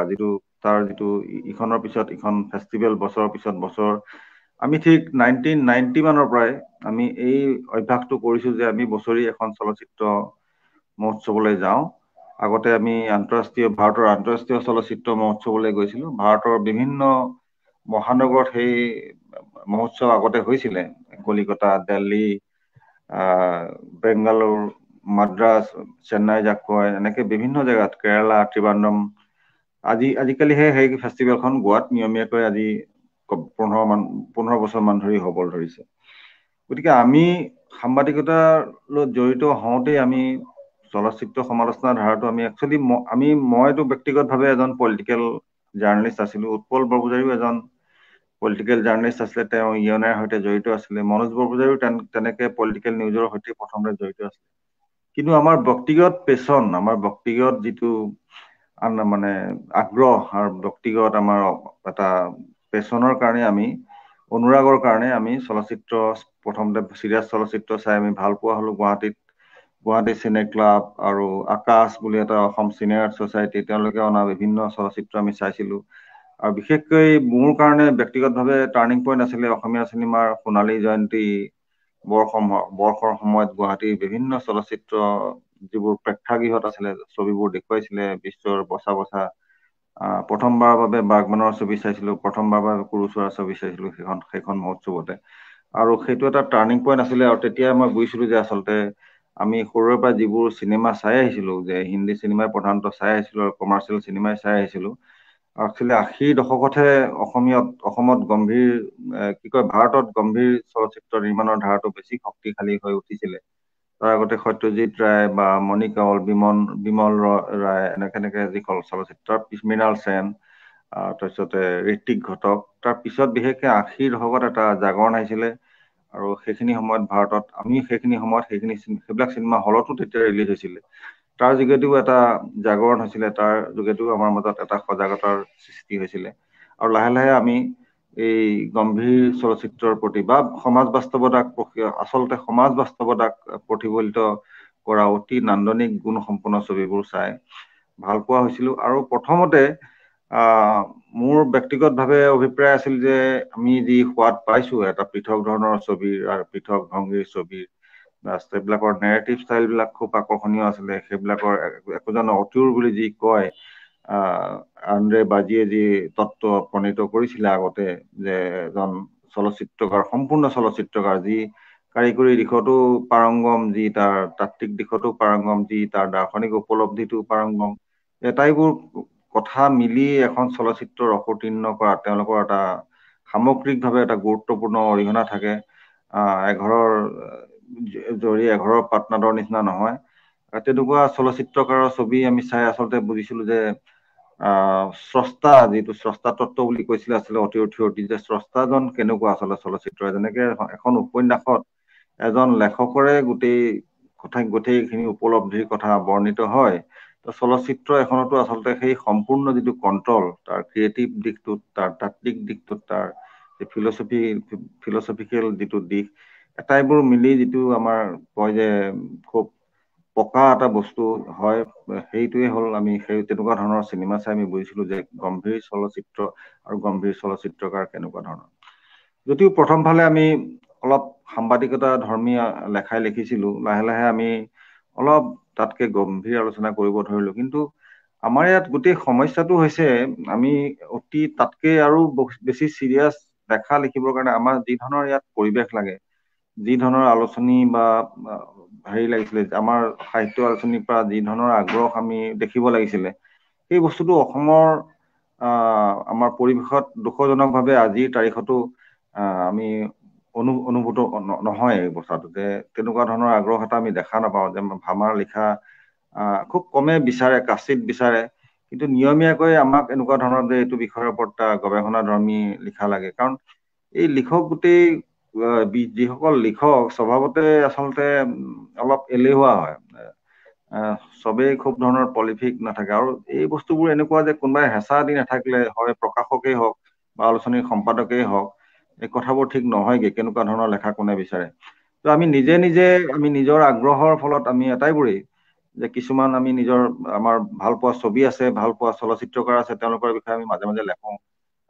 আৰু আচলতে স্বপ্ৰীতি ধৰণৰ এটা কাম, নিজৰে এটা সুখ অনুভৱ কৰো যে আমি এই চলচ্চিত্ৰকাৰজনক, ভাল পোৱা চলচ্চিত্ৰকাৰজনৰ বিষয়ে লিখি এটা উপলব্ধি, আৰু তাৰ সোৱাদ মানুহৰ মাজত বিলাই দি যে এটা সচেতনতা আনিব পাৰি নি, এটা সজাগতা আনিব পাৰি নেকি, তাৰ এটা প্ৰয়াস আমি কৰি আহিছো। আৰু এক ধৰণৰ ছচিয়েল এটা ছাৰ্ভিচ বা এটা সমাজ সেৱা হিচাপেও মই ব্যক্তিগতভাৱে লওঁ সমালোচনাৰ দিশটো। আৰু তেনেকেই বিশেষকৈ অসমীয়া সমাজত যদি চলচ্চিত্ৰ সম্পৰ্কে অলপো সচেতনতা আনিবলৈ আমি আটাইকেইজনে সক্ষম হৈছো, আমি অতি ধন্য হওঁ সেই ভাবি। কাৰণ ব্যক্তিগতভাৱে মই গুৱাহাটী মহানগৰেই নহয়, অসমৰ বিভিন্ন চহৰত আমি উৎপল বৰপূজাৰীও আমাৰ লগত আছিলে সতীৰ্থ হিচাপে। আমি অসম চিনিয়ৰ ছচাইটি অসম বুলি এটা সংস্থাৰ উদ্যোগত আমি আন্তঃৰাষ্ট্ৰীয় চলচ্চিত্ৰ মহোৎসৱ পাইছিলো প্ৰায় 10 বছৰ ধৰি। আৰু সেই মহোৎসৱটো গুৱাহাটীৰ উপৰিও সমান্তৰালভাৱে IIT Guwahati, Dibrugarh university, Tezpur university, এনেকে বিভিন্ন ইউনিভাৰ্চিটি, বিভিন্ন চহৰ, লখিমপুৰ, ডিব্ৰুগড়, গোলাঘাট, এনেকে আমি পাতিছিলো। আৰু তেনেকে আমি খুব চেষ্টা কৰিছিলো, কিন্তু এনেকুৱা ধৰণৰ কাম কৰিবলৈ বিশেষকে আৰ্থিক যি ধৰণৰ আনুকূল্য লাগে, সেই আনুকূল্যৰ অভাৱত আচলতে মূৰকত আমি সেই চলচ্চিত্ৰ মহোৎসৱ পতাৰ যি ধাৰাবাহিকতা ৰক্ষা কৰিব নোৱাৰিলো। আৰু 2015 চনতে আমি শেষবাৰৰ কাৰণে চলচ্চিত্ৰ মহোৎসৱ পাতি আমি ভাবিলো যে নাই, আৰু এই কাম আমাৰ দ্বাৰা কৰা নাযায়। আৰু ভাগ্যক্ৰমে তাৰ কেইবছৰমান পিছতে অসম চৰকাৰে এতিয়া গুৱাহাটী আন্তঃৰাষ্ট্ৰীয় চলচ্চিত্ৰ মহোৎসৱ পাতিবলৈ লৈছে। আৰু এই বছৰ অৱশ্যে কভিডৰ কাৰণে সেই মহোৎসৱ নহল। যদিও আগলৈ এই মহোৎসৱ অসমত চলি থাকে, মই ভাবোঁ অসমত চলচ্চিত্ৰ যি চিৰিয়াছ চলচ্চিত্ৰ বা এনেকুৱা ধৰণৰ সামাজিক বাস্তৱতা প্ৰতিফলিত হোৱা চলচ্চিত্ৰৰ নিৰ্মাণৰ ধাৰাটো অতি সবল হ'ব আৰু একে সময়তে দৰ্শকৰ যি টেষ্ট, দৰ্শকৰ যি ৰুচি, সেই ৰুচিৰো নিৰ্মাণ হ'ব বুলি মই আশাবাদী। মই ভাবোঁ এইখিনি কথাই মই ঠিকেই ক'ব পাৰিছোনে ৰত্না?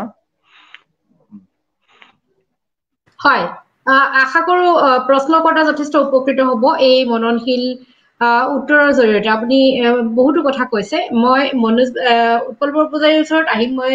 মনোজ বৰপূজাৰীৰ ওচৰত আহি লৈছো। তেখেতৰ কাৰণে এটা প্ৰশ্ন আছে যে যোৱা বছৰ কেইটামানত অসমীয়া চুটি ছবি কিছুমানো যথেষ্ট ব্যতিক্ৰমী বিষয়বস্তু আৰু সৃষ্টিশীল কলাসন্মত প্ৰকাশভংগীৰে নিৰ্মিত হৈছে। বৰ্তমান অসমীয়া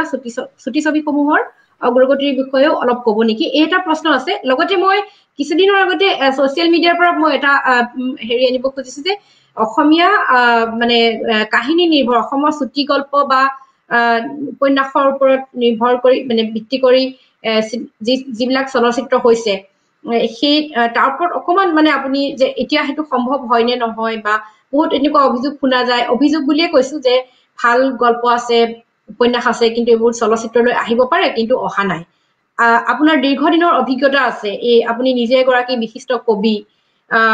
গতিকে এই দিশটোত আপুনি কিছু কথা আলোকপাত কৰিলে আমাৰ দৰ্শক শ্ৰোতাসকল উপকৃত হ'ব। ধন্যবাদ ৰত্না। অসমত চুটি ছবি নিৰ্মাণ হৈছে আৰু কেইবাজনো উৎপল এবাৰ লগত আগতে কৈছিলো যে শক্তিশালী ছবি নিৰ্মাতা ওলাই আহিছে তেওঁলোকে চুটি ছবিৰ দ্বাৰা, মানে খুব কম পৰিসৰত কম সময়ত দৰকাৰী কথা কোৱাৰ যিটো অভ্যাস, যিটোক আমি চুটি ছবি বুলি ক'ব পাৰোঁ, সেইটো ক্ষেত্ৰত তেওঁলোকে সফল পৰীক্ষা নিৰীক্ষা কৰিছে। মই কেইবাজনৰ নাম ল'ব পাৰোঁ, তেওঁলোকে খুব ভাল ছবি কৰিছে। যেনে অলপতে মই এখন চাইছোঁ, খঞ্জন কিশোৰ নাথৰ এখন ছবি চালোঁ। তেনেকৈ মঞ্জুল বৰুৱাৰ ছবি চাইছোঁ, দীপ চৌধুৰীৰ ছবি চাইছোঁ, আৰু আনকি চেণ্ট্ৰেল ইউনিভাৰ্চিটি তেজপুৰৰ তাত পঢ়ি থকা বা তাত ষ্টাডি কৰি থকা ল'ৰা ছোৱালীয়ে বনোৱা ছবিও মই ব্যক্তিগত যোগসূত্ৰৰ জৰিয়তে চাবলৈ পাইছোঁ। তেওঁলোকে খুব প্ৰতিশ্ৰুতি সম্পন্ন আচলতে তেওঁলোকৰ বক্তব্য, তেওঁলোকৰ উত্থাপন, তেওঁলোকৰ চিনেমাৰ যিটো মাধ্যম, সেই মাধ্যমটোৰ ওপৰত যিটো আগ্ৰহ বুলিয়ে কৈছোঁ, কাৰণ তেওঁলোকে দখল বুলি ক'ব পৰা সময়লৈকে বা পৰ্যায়লৈকে তেওঁলোকে যোৱা নাই, কিন্তু তেওঁলোকে প্ৰথম প্ৰচেষ্টাতে যি ধৰণৰ আগ্ৰহ ফুটাই তুলিবলৈ সক্ষম হৈছে, সেইটোৰ পৰা আচলতে ক'ব পাৰি যে তেওঁলোকে আচলতে ভৱিষ্যতে ভাল চুটি ছবি নিৰ্মাতা হিচাপে ওলাই আহিব। আৰু চুটি ছবিৰ নিৰ্মাণে আচলতে পূৰ্ণদৈৰ্ঘ্যৰ ছবিৰ প্ৰথমটো খোজ বুলি ক'ব পাৰি, কাৰণ তাতেই তেওঁলোকে হাতখন পকাই লয় আৰু ভৱিষ্যতে তেওঁলোকৰ কেনভাছখন বহলাবলৈ কিছু সামৰ্থ্য অৰ্জন কৰাৰ বাটটো উলিয়াই ল'বও পাৰে। গতিকে এই ক্ষেত্ৰত মই ভাবোঁ যে অসমৰ চুটি ছবি বৰ্তমানে খুব প্ৰতিশ্ৰুতি সম্পন্ন বা প্ৰতিশ্ৰুতি বহন কৰা ধৰণৰ নহ'লেও তেওঁলোকৰ মাজত যথেষ্ট সম্ভাৱনাৰ স্বাক্ষৰ আমি দেখা পাইছোঁ। আৰু কথা হৈছে কি, আমাৰ কাৰণে সমলৰ অভাৱ নাই। আমাৰ গল্প, উপন্যাস, আমাৰ সমাজ বাস্তৱতা, ইয়াত ইমানবোৰ সমল আছে যে সেই সমলখিনিক আচলতে আমি ছবিৰ মাধ্যমেৰে ফুটাই তোলাৰ বা ছবিত উপস্থাপনৰ কাৰণে আমি সুযোগ পালেই নহ'ব, তাক সুযোগৰ সদ্ব্যৱহাৰ কৰিবলৈকো শিকিব লাগিব। আৰু সেইকাৰণে আচলতে আমাৰ মাজৰ পৰা আমাৰ যিখিনি সমল, বহুত ভাল গল্প আমি পঢ়িয়ে থাকোঁ। অনবৰতে প্ৰত্যেক মাহে মই অতিপাত ভাল গল্প, ভাল উপন্যাস আদি পঢ়িবলৈ পাওঁ অসমীয়া মাধ্যমত, অসমীয়া কাকত আলোচনী, আনকি কিতাপ হিচাপেও। সেইবোৰক আচলতে আমি ভিজুৱেলাইজ কৰিবৰ কাৰণে যথেষ্ট উপযোগী কাহিনী বুলিও ভাবোঁ। আৰু সেই কাহিনীবোৰৰ বাহিৰেও যিসকল ছবি নিৰ্মাতা আছে তেওঁলোকে নিজাকৈ কাহিনীৰ সৃষ্টি কৰিছে, যেনে ভিলেজ ৰকষ্টাৰ, তাতো আধাৰ কোনো গল্প বা উপন্যাস নহয়, চলচ্চিত্ৰ নিৰ্মাতাই নিজেই সেইখন সৃষ্টি কৰা এটা কাহিনী। গতিকে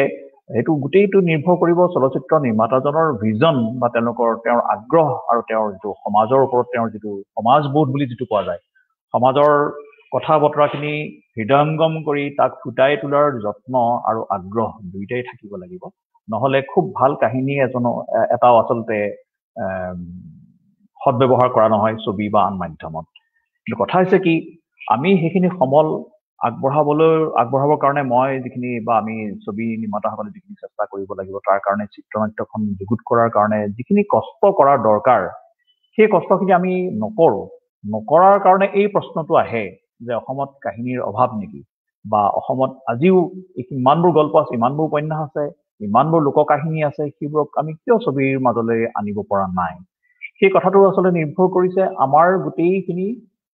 ছবি নিৰ্মাতাৰ বা ছবিৰ লগত জড়িত কলা কুশলী লেখক আদিৰ যিটো কৃষ্ণ সাধনা বুলি যিটো কোৱা যায় কৃষ্ণ সাধনাৰ অভাৱৰ কাৰণে এইটো ঘটি আছে আৰু সেইখিনিৰ কাৰণে আমি আমাক নিজকে আচলতে সাজু কৰাৰ সময় হৈ গ'ল আমি যথেষ্ট দেখা পাইছো পৃথিৱীখন দেখা পাইছো পৃথিৱীৰ চলচ্চিত্ৰৰ জৰিয়তে সকলোবোৰ দেখিছো আমাৰ নিজৰে কিমান অভ্যাস হৈছে ভাল ছবি চোৱাৰ ভাল ছবিৰ আলোচনা কৰাৰ আৰু প্ৰত্যেকটো আচলতে সমান্তৰালভাৱে আগবাঢ়িব লাগিব ছবি নিৰ্মাণ অকলেই আগবঢ়া এটা বস্তু নহয় চলচ্চিত্ৰ সমালোচনাও তেনেকৈ অকলে আগবঢ়াৰ বস্তু নহয় আচলতে প্ৰত্যেকেই ইটোৱে সিটোৰ হাত ধৰি আগবাঢ়িব লাগিব যিটোৱে একেলগে চলচ্চিত্ৰ সংস্কৃতিটো গঢ়ি তোলে ফিল্ম কালচাৰ বুলি যিটো কোৱা যায় সেই ফিল্ম কালচাৰৰ এটা পাৰ্ট হৈছে ফিল্ম মেকাৰখিনি এটা পাৰ্ট হৈছে ফিল্ম ফেষ্টিভেলখিনি এটা পাৰ্ট হৈছে ফিল্ম ইনষ্টিটিউটখিনি মানে যিটো পাঠ বা যিটো শিক্ষা গ্ৰহণ চলচ্চিত্ৰ মাধ্যমটোক লৈ পেলাই সেইটো এটা হ'ব পাৰে আৰু চলচ্চিত্ৰ সমালোচনা মানে কেৱল বেয়া দিশটো উলিয়াই দিম সেইটো নহয় ভাল দিশখিনি আমি কঢ়িয়াই চোৱাৰ যিটো চেষ্টা আমি কৰা উচিত চলচ্চিত্ৰৰ যিটো ৰসাস্বাদন বুলি কয় চলচ্চিত্ৰৰ ভাল বেয়া সকলো দিশ কঢ়িয়াই চোৱাৰ যিটো যত্ন যিটো আমাৰ চলচ্চিত্ৰ সমালোচনাত প্ৰতিফলিত হয় চলচ্চিত্ৰ সমালোচনা কোনো পধ্যেই সাহিত্য সমালোচনাতকৈ নিম্নমানৰ বা তলখাপৰ নহয় আৰু আজিৰ যুগত পৃথিৱীত অনেক ইউনিভাৰ্চিটি আছে য'ত ফিল্ম ষ্টাডিজ এটা অতিপাত এটা গুৰুত্বপূৰ্ণ বিষয় বা এটা বিভাগ আনকি ফিলচফিৰ নিচিনা বা লিটাৰেচাৰৰ নিচিনা ছাবজেক্টৰ বা বিভাগত আজিকালি চলচ্চিত্ৰ অধ্যয়নটো এটা ইণ্টিগ্ৰেল এটা অবিচ্ছেদ্য অংগত পৰিণত হৈছে তাৰ কাৰণটো হৈছে কি চলচ্চিত্ৰৰ জৰিয়তে যিখিনি কথা কোৱা হয় সমাজৰ যিখিনি ইণ্টাৰপ্ৰিটেশ্যন যিখিনি ব্যাখ্যা আগবঢ়োৱা হয় সেইখিনি আচলতে আমাৰ সেইখিনি মনোযোগ দাবী কৰে আমাৰ সেইখিনি মানসিক যিখিনি অনুশীলন সেইখিনি দাবী কৰে আৰু সেইখিনি দাবী পূৰাবৰ কাৰণে আমি দৰ্শন সাহিত্য আনকি ধৰ্ম আৰু সম্পূৰ্ণ বিপৰীত মেৰুত থকা অৰ্থনীতি এইবিলাকৰ অধ্যয়নো এই সমালোচনাৰ কাৰণে অতিপাত জৰুৰী আৰু দৰকাৰী বুলি আমি বিবেচনা কৰা উচিত আৰু সেইখিনি কথা যদি আমি সকলোৱে যদি বুজি নাপাওঁ তেতিয়াহ'লে সমালোচনাৰ ক্ষেত্ৰতো বহুত বাধা বিপত্তিৰ সৃষ্টি হ'ব সেই বাধা বিপত্তি সেই হেঙাৰবিলাক আঁতৰাই আমি ব্যক্তিগতভাৱে চেষ্টা কৰি গৈছো আমি নিজাকৈ আচলতে বহুত সময়ত আমি আউটলেট কিছুমান উলিয়াই লৈছো আমি নকওঁ যে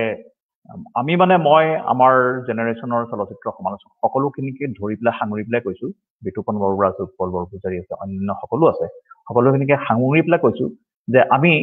ব্যক্তিগতভাৱে কিছু চেষ্টা নকৰিলে আমি আগবাঢ়িব নোৱাৰো আমি সেইটোৱে আচলতে কৰি আহিছো আমি চলচ্চিত্ৰ ফিল্ম ছ'চাইটিৰ যিটো মুভমেণ্ট আৰু ফিল্ম যিটো ক্ৰিটিচিজম দুইটাই ইটোৱে সিটোৰ হাত ধৰি আগবাঢ়ি গৈছে আৰু এইটোৱেই আচলতে ভৱিষ্যতৰ সঁচাৰ কাঠি বুলি যে কয় সেইটোৱে আচলতে কাৰণ এই দুটা নহ'লে প্ৰকৃত চলচ্চিত্ৰ নিৰ্মাতাৰ উদয়ো নহ'ব আমি যদি পৃথিৱীৰ বিভিন্ন দেশলৈ যদি চাওঁ আমাৰ কাষৰ চুবুৰীয়া বেংগলৰ ইতিহাসলৈও যদি চাওঁ কেৰালালৈও যদি চাওঁ আনকি অসমতো ফিল্ম ছ'চাইটিয়ে যথেষ্ট বৰঙণি যোগাইছে চলচ্চিত্ৰ নিৰ্মাতাৰ মনস্তত্ব গঠনৰ ক্ষেত্ৰত নতুন প্ৰজন্মৰ ছবি নিৰ্মাতাসকল সদায় এই ফিল্ম ছ'চাইটিৰ দ্বাৰা উপকৃত হৈছে তেওঁলোক অনুপ্ৰাণিত হৈছে ভাল ছবি চোৱাৰ অভ্যাসটো গঢ়ি তুলিছে আৰু ফিল্ম ফেষ্টিভেলবিলাক আচলতে হৈছে কি আমাৰ কাৰণে বা সকলোৰ কাৰণে আমাৰ কাৰণে আউটলেটৰ বা চলচ্চিত্ৰ গোটোৱাৰ চলচ্চিত্ৰ চোৱাৰ মাধ্যম বা উপায় বা খিৰিকীবোৰৰ অভাৱ নাই আমাৰ ওচৰত সন্মুখত উভৈনদী হৈ আছে কিন্তু সেইখিনি মাজৰ পৰা আমি ভাল ছবি কেনেকৈ বাছি উলিয়াম কোনখিনি ছবি চালে আমাৰ উপকাৰ হ'ব আৰু আমিও 10জনৰ উপকাৰ কৰিব পাৰোঁ সেই কামটো কৰি দিয়ে ফিল্ম ফেষ্টিভেলবিলাকে ফিল্ম ছ'চাইটিবিলাকে আৰু সেইকাৰণে ফিল্ম ছ'চাইটি মুভমেণ্টৰ ভীষণ দৰকাৰ আৰু এই ফিল্ম ছ'চাইটি নহ'লে ফিল্ম ফেষ্টিভেলবোৰ নহ'লে পৃথিৱীত কিজানি চলচ্চিত্ৰ সমালোচকৰ বা চলচ্চিত্ৰ সমালোচনাৰ যিটো ধাৰা যিটো শক্তিশালী ৰূপত আমি দেখা পাইছোঁ সেইটো কিজানি সৃষ্টি নহ'লহেঁতেন আনকি বহুত ধৰণৰ নতুন তৰংগৰ ছবি নিৰ্মাণতো চলচ্চিত্ৰৰ যিটো ফিল্ম ছ'চাইটিবিলাকৰ যিটো অৱদান তাক আমি অস্বীকাৰ কৰিব নোৱাৰোঁ আৰু ফিল্ম ক্ৰিটিচিজমৰো আমি অৱদান অস্বীকাৰ কৰিব নোৱাৰোঁ যেনেকৈ ফ্ৰান্সত আমি দেখা পাইছোঁ নভেল ভাগ দেখা পাইছোঁ যেনেকৈ আমি পশ্চিমবংগতো দেখা পাইছোঁ মৃণাল সেন সত্যজিৎ ৰায়ৰ জন্ম কিজানি ফিল্ম ছ'চাইটি নহ'লহেঁতেন কেৰেলাতো আমি অৰুল গোপালকৃষ্ণনৰ বিকাশৰ ক্ষেত্ৰত ছবি নিৰ্মাতা হিচাপে বিকাশৰ ক্ষেত্ৰত ফিল্ম ছ'চাইটিৰ বহুত ধৰণৰ বৰঙণি আছে ফিল্ম ইনষ্টিটিউটৰ বৰঙণি আছে কিন্তু যিবোৰ ঠাইত ফিল্ম ইনষ্টিটিউটৰ ভূমিকা নাথাকে সেইবোৰ ক্ষেত্ৰত ফিল্ম ফেষ্টিভেল আৰু ফিল্ম ক্ৰিটিচিজমে যথেষ্ট অৱদান যোগাব পাৰে দুৰ্ভাগ্যৰ কথা যে আমাৰ অসমত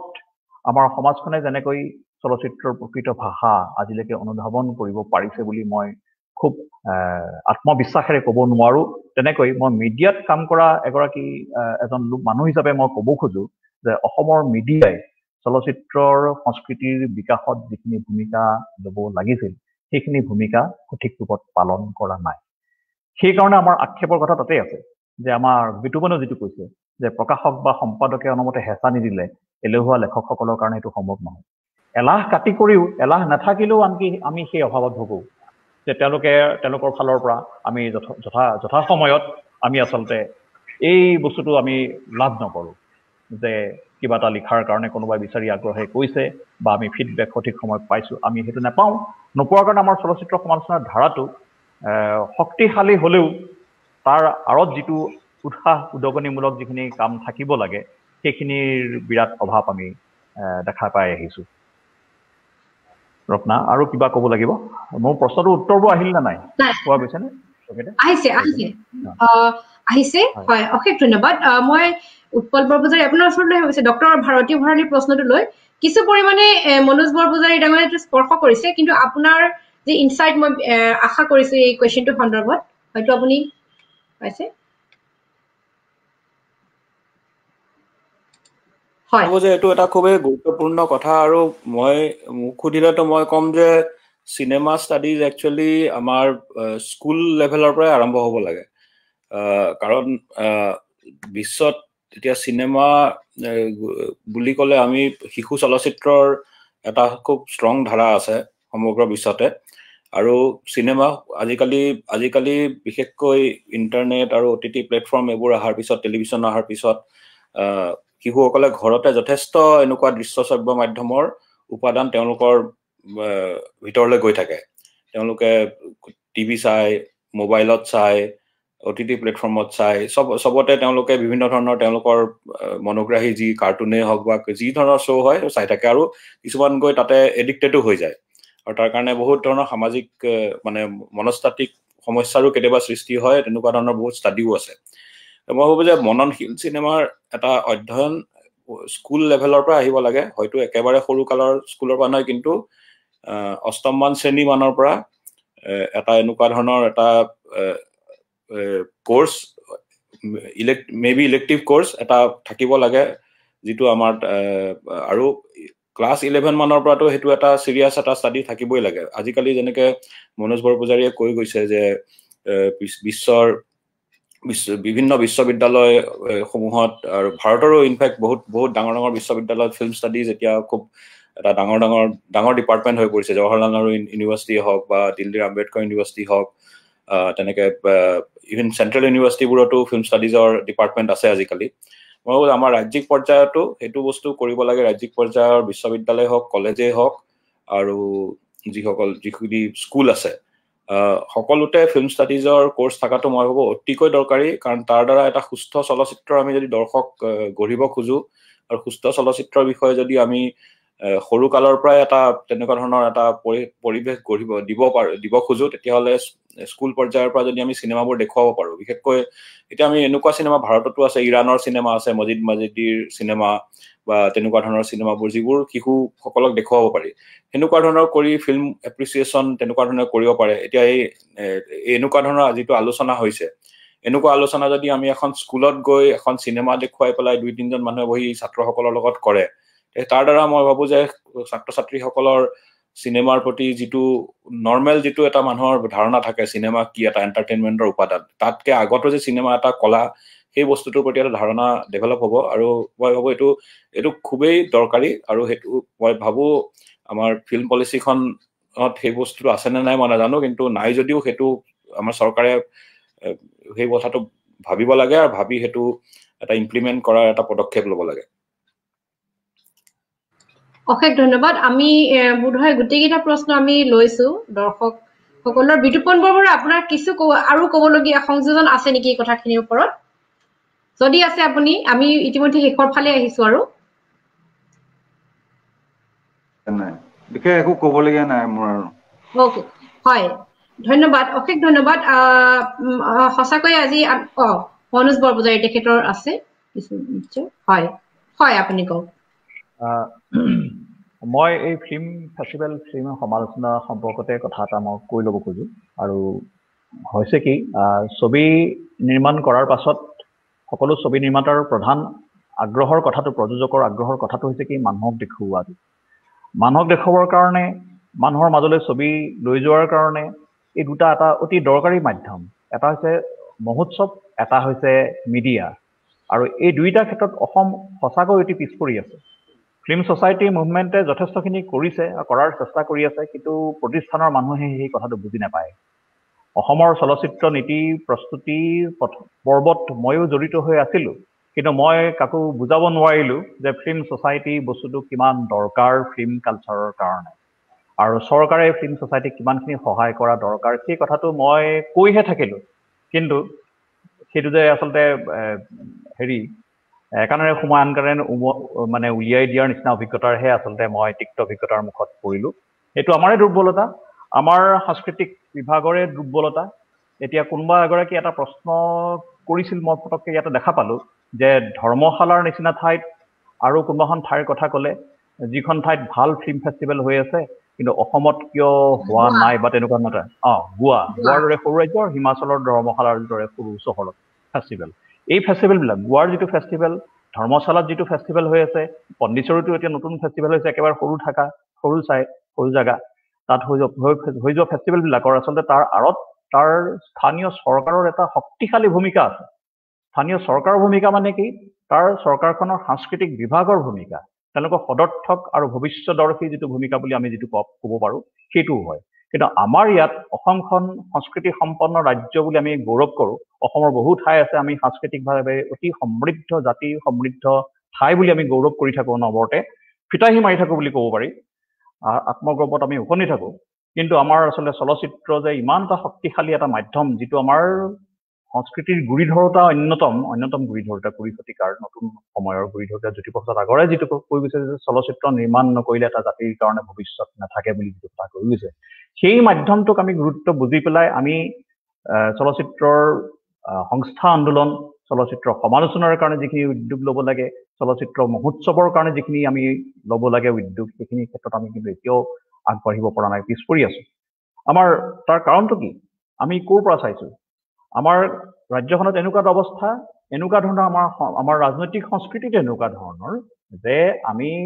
প্ৰতিনিধিসকলক নিৰ্বাচিত কৰি পঠিয়াই দিওঁ, গোটেই ৰাজ্যবাসীয়ে পঠিয়াই দিওঁ, তেওঁলোকে সেই প্ৰতিনিধিসকলে চৰকাৰখন গঠন কৰে আৰু তেওঁলোকৰ মাজত দপ্তৰবিলাক, বিভাগবিলাক বিতৰণ কৰে। কিন্তু সংস্কৃতি দপ্তৰটো সদায় এনেকুৱা ব্যক্তিৰ হাতত দিয়ে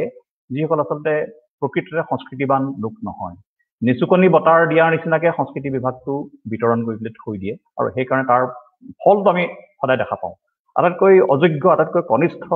আটাইতকৈ অদক্ষ মন্ত্ৰীজন বুলি আমি যদি বাছি লওঁ যোৱা 20-25 বছৰৰ ভিতৰত, 3টা দশকৰ ভিতৰত অসমত, তেতিয়াহ'লে আমি সাংস্কৃতিক দপ্তৰ চলোৱা মন্ত্ৰীজনলৈকে কিজানি প্ৰথমতে আঙুলি দিব লগা হয়। গতিকে এনেকুৱা এখন ৰাজ্যত আমি চলচ্চিত্ৰ সমালোচনাৰ সঠিক বিকাশ কেনেকৈ ঘটিব, সেইটো আমি কেনেকৈ আশা কৰিব পাৰোঁ? ধৰ্মশালাৰ নিচিনা, পণ্ডিচেৰীৰ নিচিনা, গোৱাৰ নিচিনা ফেষ্টিভেলৰ আঁৰত চৰকাৰৰ যিটো ভূমিকা থাকে, তাৰ সাংস্কৃতিক মন্ত্ৰীৰ যিটো ভূমিকা থাকিব লাগে, সেইটো অসমত আমি দেখা পাইছোঁ, নাই দেখা। সেইটো এটা অপ্ৰিয় সত্য। এই অপ্ৰিয় সত্যটোক আমি ওলাই কৰি পেলাই চলচ্চিত্ৰ সংস্কৃতিৰ বিকাশৰ কল্পনা আমি কৰিবলৈ আচলতে নিজকে অক্ষম বুলিহে অনুভৱ কৰোঁ। এইটো তিক্ত কথা, অপ্ৰিয় সত্য, কিন্তু এইখিনি নকলে নহয় কাৰণেহে মই কৈছোঁ। ধন্যবাদ। এইখিনিতে মই এটা কথা কওঁ দেই, আমাৰ যিখন মনোজে এটা কথা ক'লে, আমাৰ যিখন চলচ্চিত্ৰ যিখন পলিচি হ'ল, ফিল্ম পলিচি যিখন হ'ল, চলচ্চিত্ৰ নীতি যিখন হ'ল, এইখনত ইণ্টাৰেষ্টিংলি মনোজ বৰপূজাৰী তেওঁ জ্যোতিচিত্ৰবন ছ'চাইটিৰ এজন গভৰ্ণিং বডিৰ এজন সদস্য হিচাপেহে তাত আছিলে। কিন্তু অসমত আজি সুদীৰ্ঘ দিন ধৰি আমাৰ ইয়াত এটা ফিল্ম ছ'চাইটি মুভমেণ্ট চলি আছে, আৰু প্ৰধানতঃ ধাৰাবাহিকতা ৰক্ষা কৰি গুৱাহাটী চিনে ক্লাবে সেই কামটো কৰি আছে।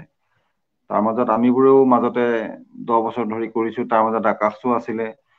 কিন্তু এই যে পলিচি যি নিৰ্ণয় কৰিবলৈ পলিচিটো চূড়ান্ত কৰাৰ সময়ত যিমানবোৰ আলোচনা বিলোচনা হ'ল বা কমিটিত যিসকল সদস্য থাকিলে, তাৰ মাজত ফিল্ম ছচাইটিৰ কোনো সদস্য তেওঁলোকে ৰখা নাছিলে। এই কথাটো তেওঁলোকে আৰু ইণ্টাৰেষ্টিংলি অসম চৰকাৰৰ সাংস্কৃতিক বিভাগৰ আজি তাৰিখত বোধহয় তেখেত সচিব, তেখেত নিজেই গুৱাহাটী চিনে ক্লাবৰ এগৰাকী সম্পাদিকা। তেখেত সাংস্কৃতিক বিভাগত সচিব বা অবৰ সচিব যিয়ে নহওক থাকোঁতেও এই চলচ্চিত্ৰ নীতিখনৰ প্ৰস্তুতিৰ গোটেই পৰ্বটোত অসমত এই চলচ্চিত্ৰ ফিল্ম ছচাইটিৰ কোনো সদস্য তাত মানে নথকাটো এটা বৰ দুৰ্ভাগ্যৰ কথা। আৰু দ্বিতীয় কথা হ'ল, আমাৰ চুবুৰীয়া কিন্তু মণিপুৰেও অলপতে এখন চলচ্চিত্ৰ নীতি তেওঁলোকে প্ৰস্তুত কৰি উলিয়াইছে। তেওঁলোকৰ নীতিখন হ'ল আমাৰ চলচ্চিত্ৰ নীতিখনৰ সম্পূৰ্ণ বিপৰীত, য'ত ফিল্ম ছচাইটি মুভমেণ্টটোক যথেষ্ট গুৰুত্ব দিয়া হৈছে। আৰু এই নীতিৰ অধীনত মণিপুৰৰ নিচিনা সৰু জেগাত তেওঁলোকে আন্তঃৰাষ্ট্ৰীয় চলচ্চিত্ৰ পাতিবলৈ যোজা কৰিছে। আৰু তাত এই চলচ্চিত্ৰ মাধ্যমটোৰ সৈতে জড়িত সকলো ধৰণৰ ব্যক্তি, সমালোচকে হওক বা ফিল্ম ছচাইটি মুভমেণ্টৰ এক্টিভিষ্ট হওক, সকলোকে লৈ তেওঁলোকে এনেকুৱা এখন নীতি কৰিছে য'ত ফিল্ম এপ্ৰিচিয়েশ্যনৰ কথা আছে, মানুহৰ ওচৰলৈ চলচ্চিত্ৰক লৈ যোৱাৰ কথা আছে। খুব পজিটিভ, মানে আমাৰখনৰ যিমান দূৰ নেতিবাচক কথা আছে তাত সিমানবোৰ ইতিবাচক কথা আছে। গতিকে আমাৰ গোটেই চিন্তা চৰ্চাবিলাক, আমাৰ যিটো আমাৰ গভৰ্নেন্স চিষ্টেম, আমাৰ চৰকাৰী যিটো ব্যৱস্থা, এই ব্যৱস্থাটোৱে এনেকে এটা ধৰণে কাম কৰে যে যি চলচ্চিত্ৰ নীতি এখন প্ৰস্তুত কৰোঁতে যেনেধৰণৰ ষ্টেক হোল্ডাৰ্ছ তেওঁলোকে ৰাখিব লাগিছিলে, যেনেধৰণৰ আলোচনা বিলোচনা কৰিব লাগিছিলে, এটা মুষ্টিমেয় এটা গোষ্ঠীৰ মাজতে তেওঁলোকে আলোচনা বিলোচনা কৰি তেওঁলোকৰ আগ্ৰহ, তেওঁলোকৰ যি ইণ্টাৰেষ্ট আছে, স্বাৰ্থ আছে, সেইবোৰ ৰক্ষা কৰাৰ কথা ভাবিহে এই নীতিখন প্ৰস্তুত কৰা হ'ল। যদিও এই নীতিখনৰ এটা পজিটিভ কথা হ'ল যে আমাৰ যিবোৰ নতুনকৈ চিনেমা কৰিবলৈ ল'ৰা ছোৱালী ওলাই আহিছে বা জ্যোতিষ চিত্ৰমনৰ যিবোৰ উত্তীৰ্ণ বা অন্য ফিল্ম ইনষ্টিটিউটৰ উত্তীৰ্ণ যিবোৰ ল'ৰা ছোৱালী আমাৰ নতুনকৈ ওলাই আহিছে, তেওঁলোকৰ বাবে তেওঁলোকৰ চলচ্চিত্ৰ বিত্তীয় সাহায্য দিয়াৰ আঁচনি কিছুমান আছে। সেইটো এটা এই চলচ্চিত্ৰ নীতিখনৰ ইতিবাচক দিশ। কিন্তু এই নীতিখনৰ বহুত সুৰুঙা থাকি গ'ল, আৰু এই সুৰুঙাখিনিয়ে আমাৰ চলচ্চিত্ৰ মাধ্যমটোৰ অসমত বিশেষকে ইয়াৰ যি ধৰণৰ গ্ৰথ হ'ব লাগিছিলে, যি ধৰণৰ ইয়াৰ বিকাশ হ'ব লাগিছিলে, তাৰ অন্তৰায় হৈ ৰ'ব অনাগত সময়তো। সেইটো মই নদি ক'ব পাৰোঁ। ধন্যবাদ। অশেষ ধন্যবাদ। প্ৰায় 2ঘণ্টা সময় ধৰি আজি আচলতে আমি অসমৰ চলচ্চিত্ৰ একবিংশ শতিকাৰ বিশেষকৈ বা সাম্প্ৰতিক সময়ৰ যি অসমীয়া চলচ্চিত্ৰ তাৰ ওপৰত আমি আলোচনা কৰিলো। যথেষ্ট গঠনমূলক আৰু বহুত পৰিমাণে আমি ক্ৰিটিকেলো হৈছো যে আৰু এইটো হ'বলৈ বাধ্য, কিয়নো আমাৰ সন্মুখত কৰিবলগীয়া বহুত কাম আছে। অসমীয়া চলচ্চিত্ৰ আজি এটা মাত্ৰা লাভ কৰিছেহি, তাৰ পৰা আমি হয়তো পিছুৱাই আহিব নোৱাৰো। আপোনালোক সকলোৱে আমাৰ অগ্ৰজ, বহুত ইনস্পায়াৰিং। কলেজত পঢ়াৰ সময়ৰ পৰাই আপোনালোকক ফ'ল' কৰি আহিছো, আৰু ইমান গৌৰৱবোধ হয় যে তিনিওজন সাংবাদিকতাৰ ক'বলৈ গ'লে চাৰিওজনেই প্ৰেক্ষাপটৰ পৰা উঠি আহিছে। কিন্তু আজি আমি দেখিছো যে আপোনালোকৰ যি উত্তৰসূৰী, আমি যদি সাংবাদিকসকলৰ মাজতো চাওঁ, আমি খুব এটা উৎসাহজনক পৰিৱেশ কিন্তু তেনেকে দেখা নাপাওঁ। হয়তো সেই ক্ষেত্ৰতো আপোনালোকৰ কিছু দায়িত্ব থাকিব, যে কিয়নো সাংবাদিকতাৰ ক্ষেত্ৰখনৰ পৰা যদি ফিল্ম এপ্ৰিচিয়েশ্যন বা এনেকুৱা বিলাকত আহিলে নিশ্চিতভাৱে তেওঁলোকৰ যি মানে বাস্তৱিক অভিজ্ঞতা বা প্ৰেক্টিকেল এক্সপিৰিয়েঞ্চেছ বিলাকৰ পৰা তেওঁলোকৰ যি সূক্ষ্ম দৃষ্টি বা অন্তৰ্দৃষ্টি থাকে, সেইটো এটা বেলেগ পৰ্যায়লৈ তেওঁলোকে হয়তো নিজস্ব উৎকৰ্ষতাৰ জৰিয়তে লৈ যাব পাৰে। আপোনালোক তিনিওগৰাকী তাৰ উৎকৃষ্ট প্ৰমাণ। সদায় গৌৰৱ অনুভৱ কৰি আহিছো। আজি আমাৰ মাজলৈ আহিলে এয়া আমাৰ কাৰণে এটা ডাঙৰ কথা যে আমি আজি, যদিও মই অসমীয়া চলচ্চিত্ৰৰ এগৰাকী শ্ৰোতাহে, এগৰাকী শ্ৰোতাৰ যিখিনি ক'ব পাৰে সিমানখিনিয়ে হয়তো মই ক'ব পাৰিম। তথাপি আপোনালোক আমাৰ দৰ্শক, অসমীয়া চলচ্চিত্ৰৰ এগৰাকী দৰ্শকৰ মাজতে মোৰ যি সীমাবদ্ধতা আছে, আপোনালোকে আমাৰ মাজলৈ আহিলে ইমানখিনি সময় আলোচনা কৰিলে, আৰু এই আলোচনা আমাৰ কাৰণে অতি গুৰুত্বপূৰ্ণ হৈ ৰ'ব। ইয়াক আমি সংৰক্ষণ কৰিম পৰৱৰ্তী সময়ত ইউটিউবত আপলোড কৰি আমাৰ যি nijain.com আলোচনী আছে তাৰ ভিডিঅ' সেকশনত আমি এই আলোচনা আমি সংৰক্ষণ কৰি ৰাখিম আমাৰ যি শ্ৰদ্ধাৰ দৰ্শক শ্ৰোতা তেওঁলোকে অতি গুৰুত্বপূৰ্ণ প্ৰশ্ন আমাৰ মাজলৈ আগবঢ়াই দিলে আৰু আপোনালোকে তাক অতি যত্ন সহকাৰে সেই প্ৰশ্নসমূহৰ উত্তৰ দিছে সকলোকে কৃতজ্ঞতা জ্ঞাপন কৰিছো ইমানতে আমাৰ আলোচনা শেষ হৈছে ধন্যবাদ নমস্কাৰ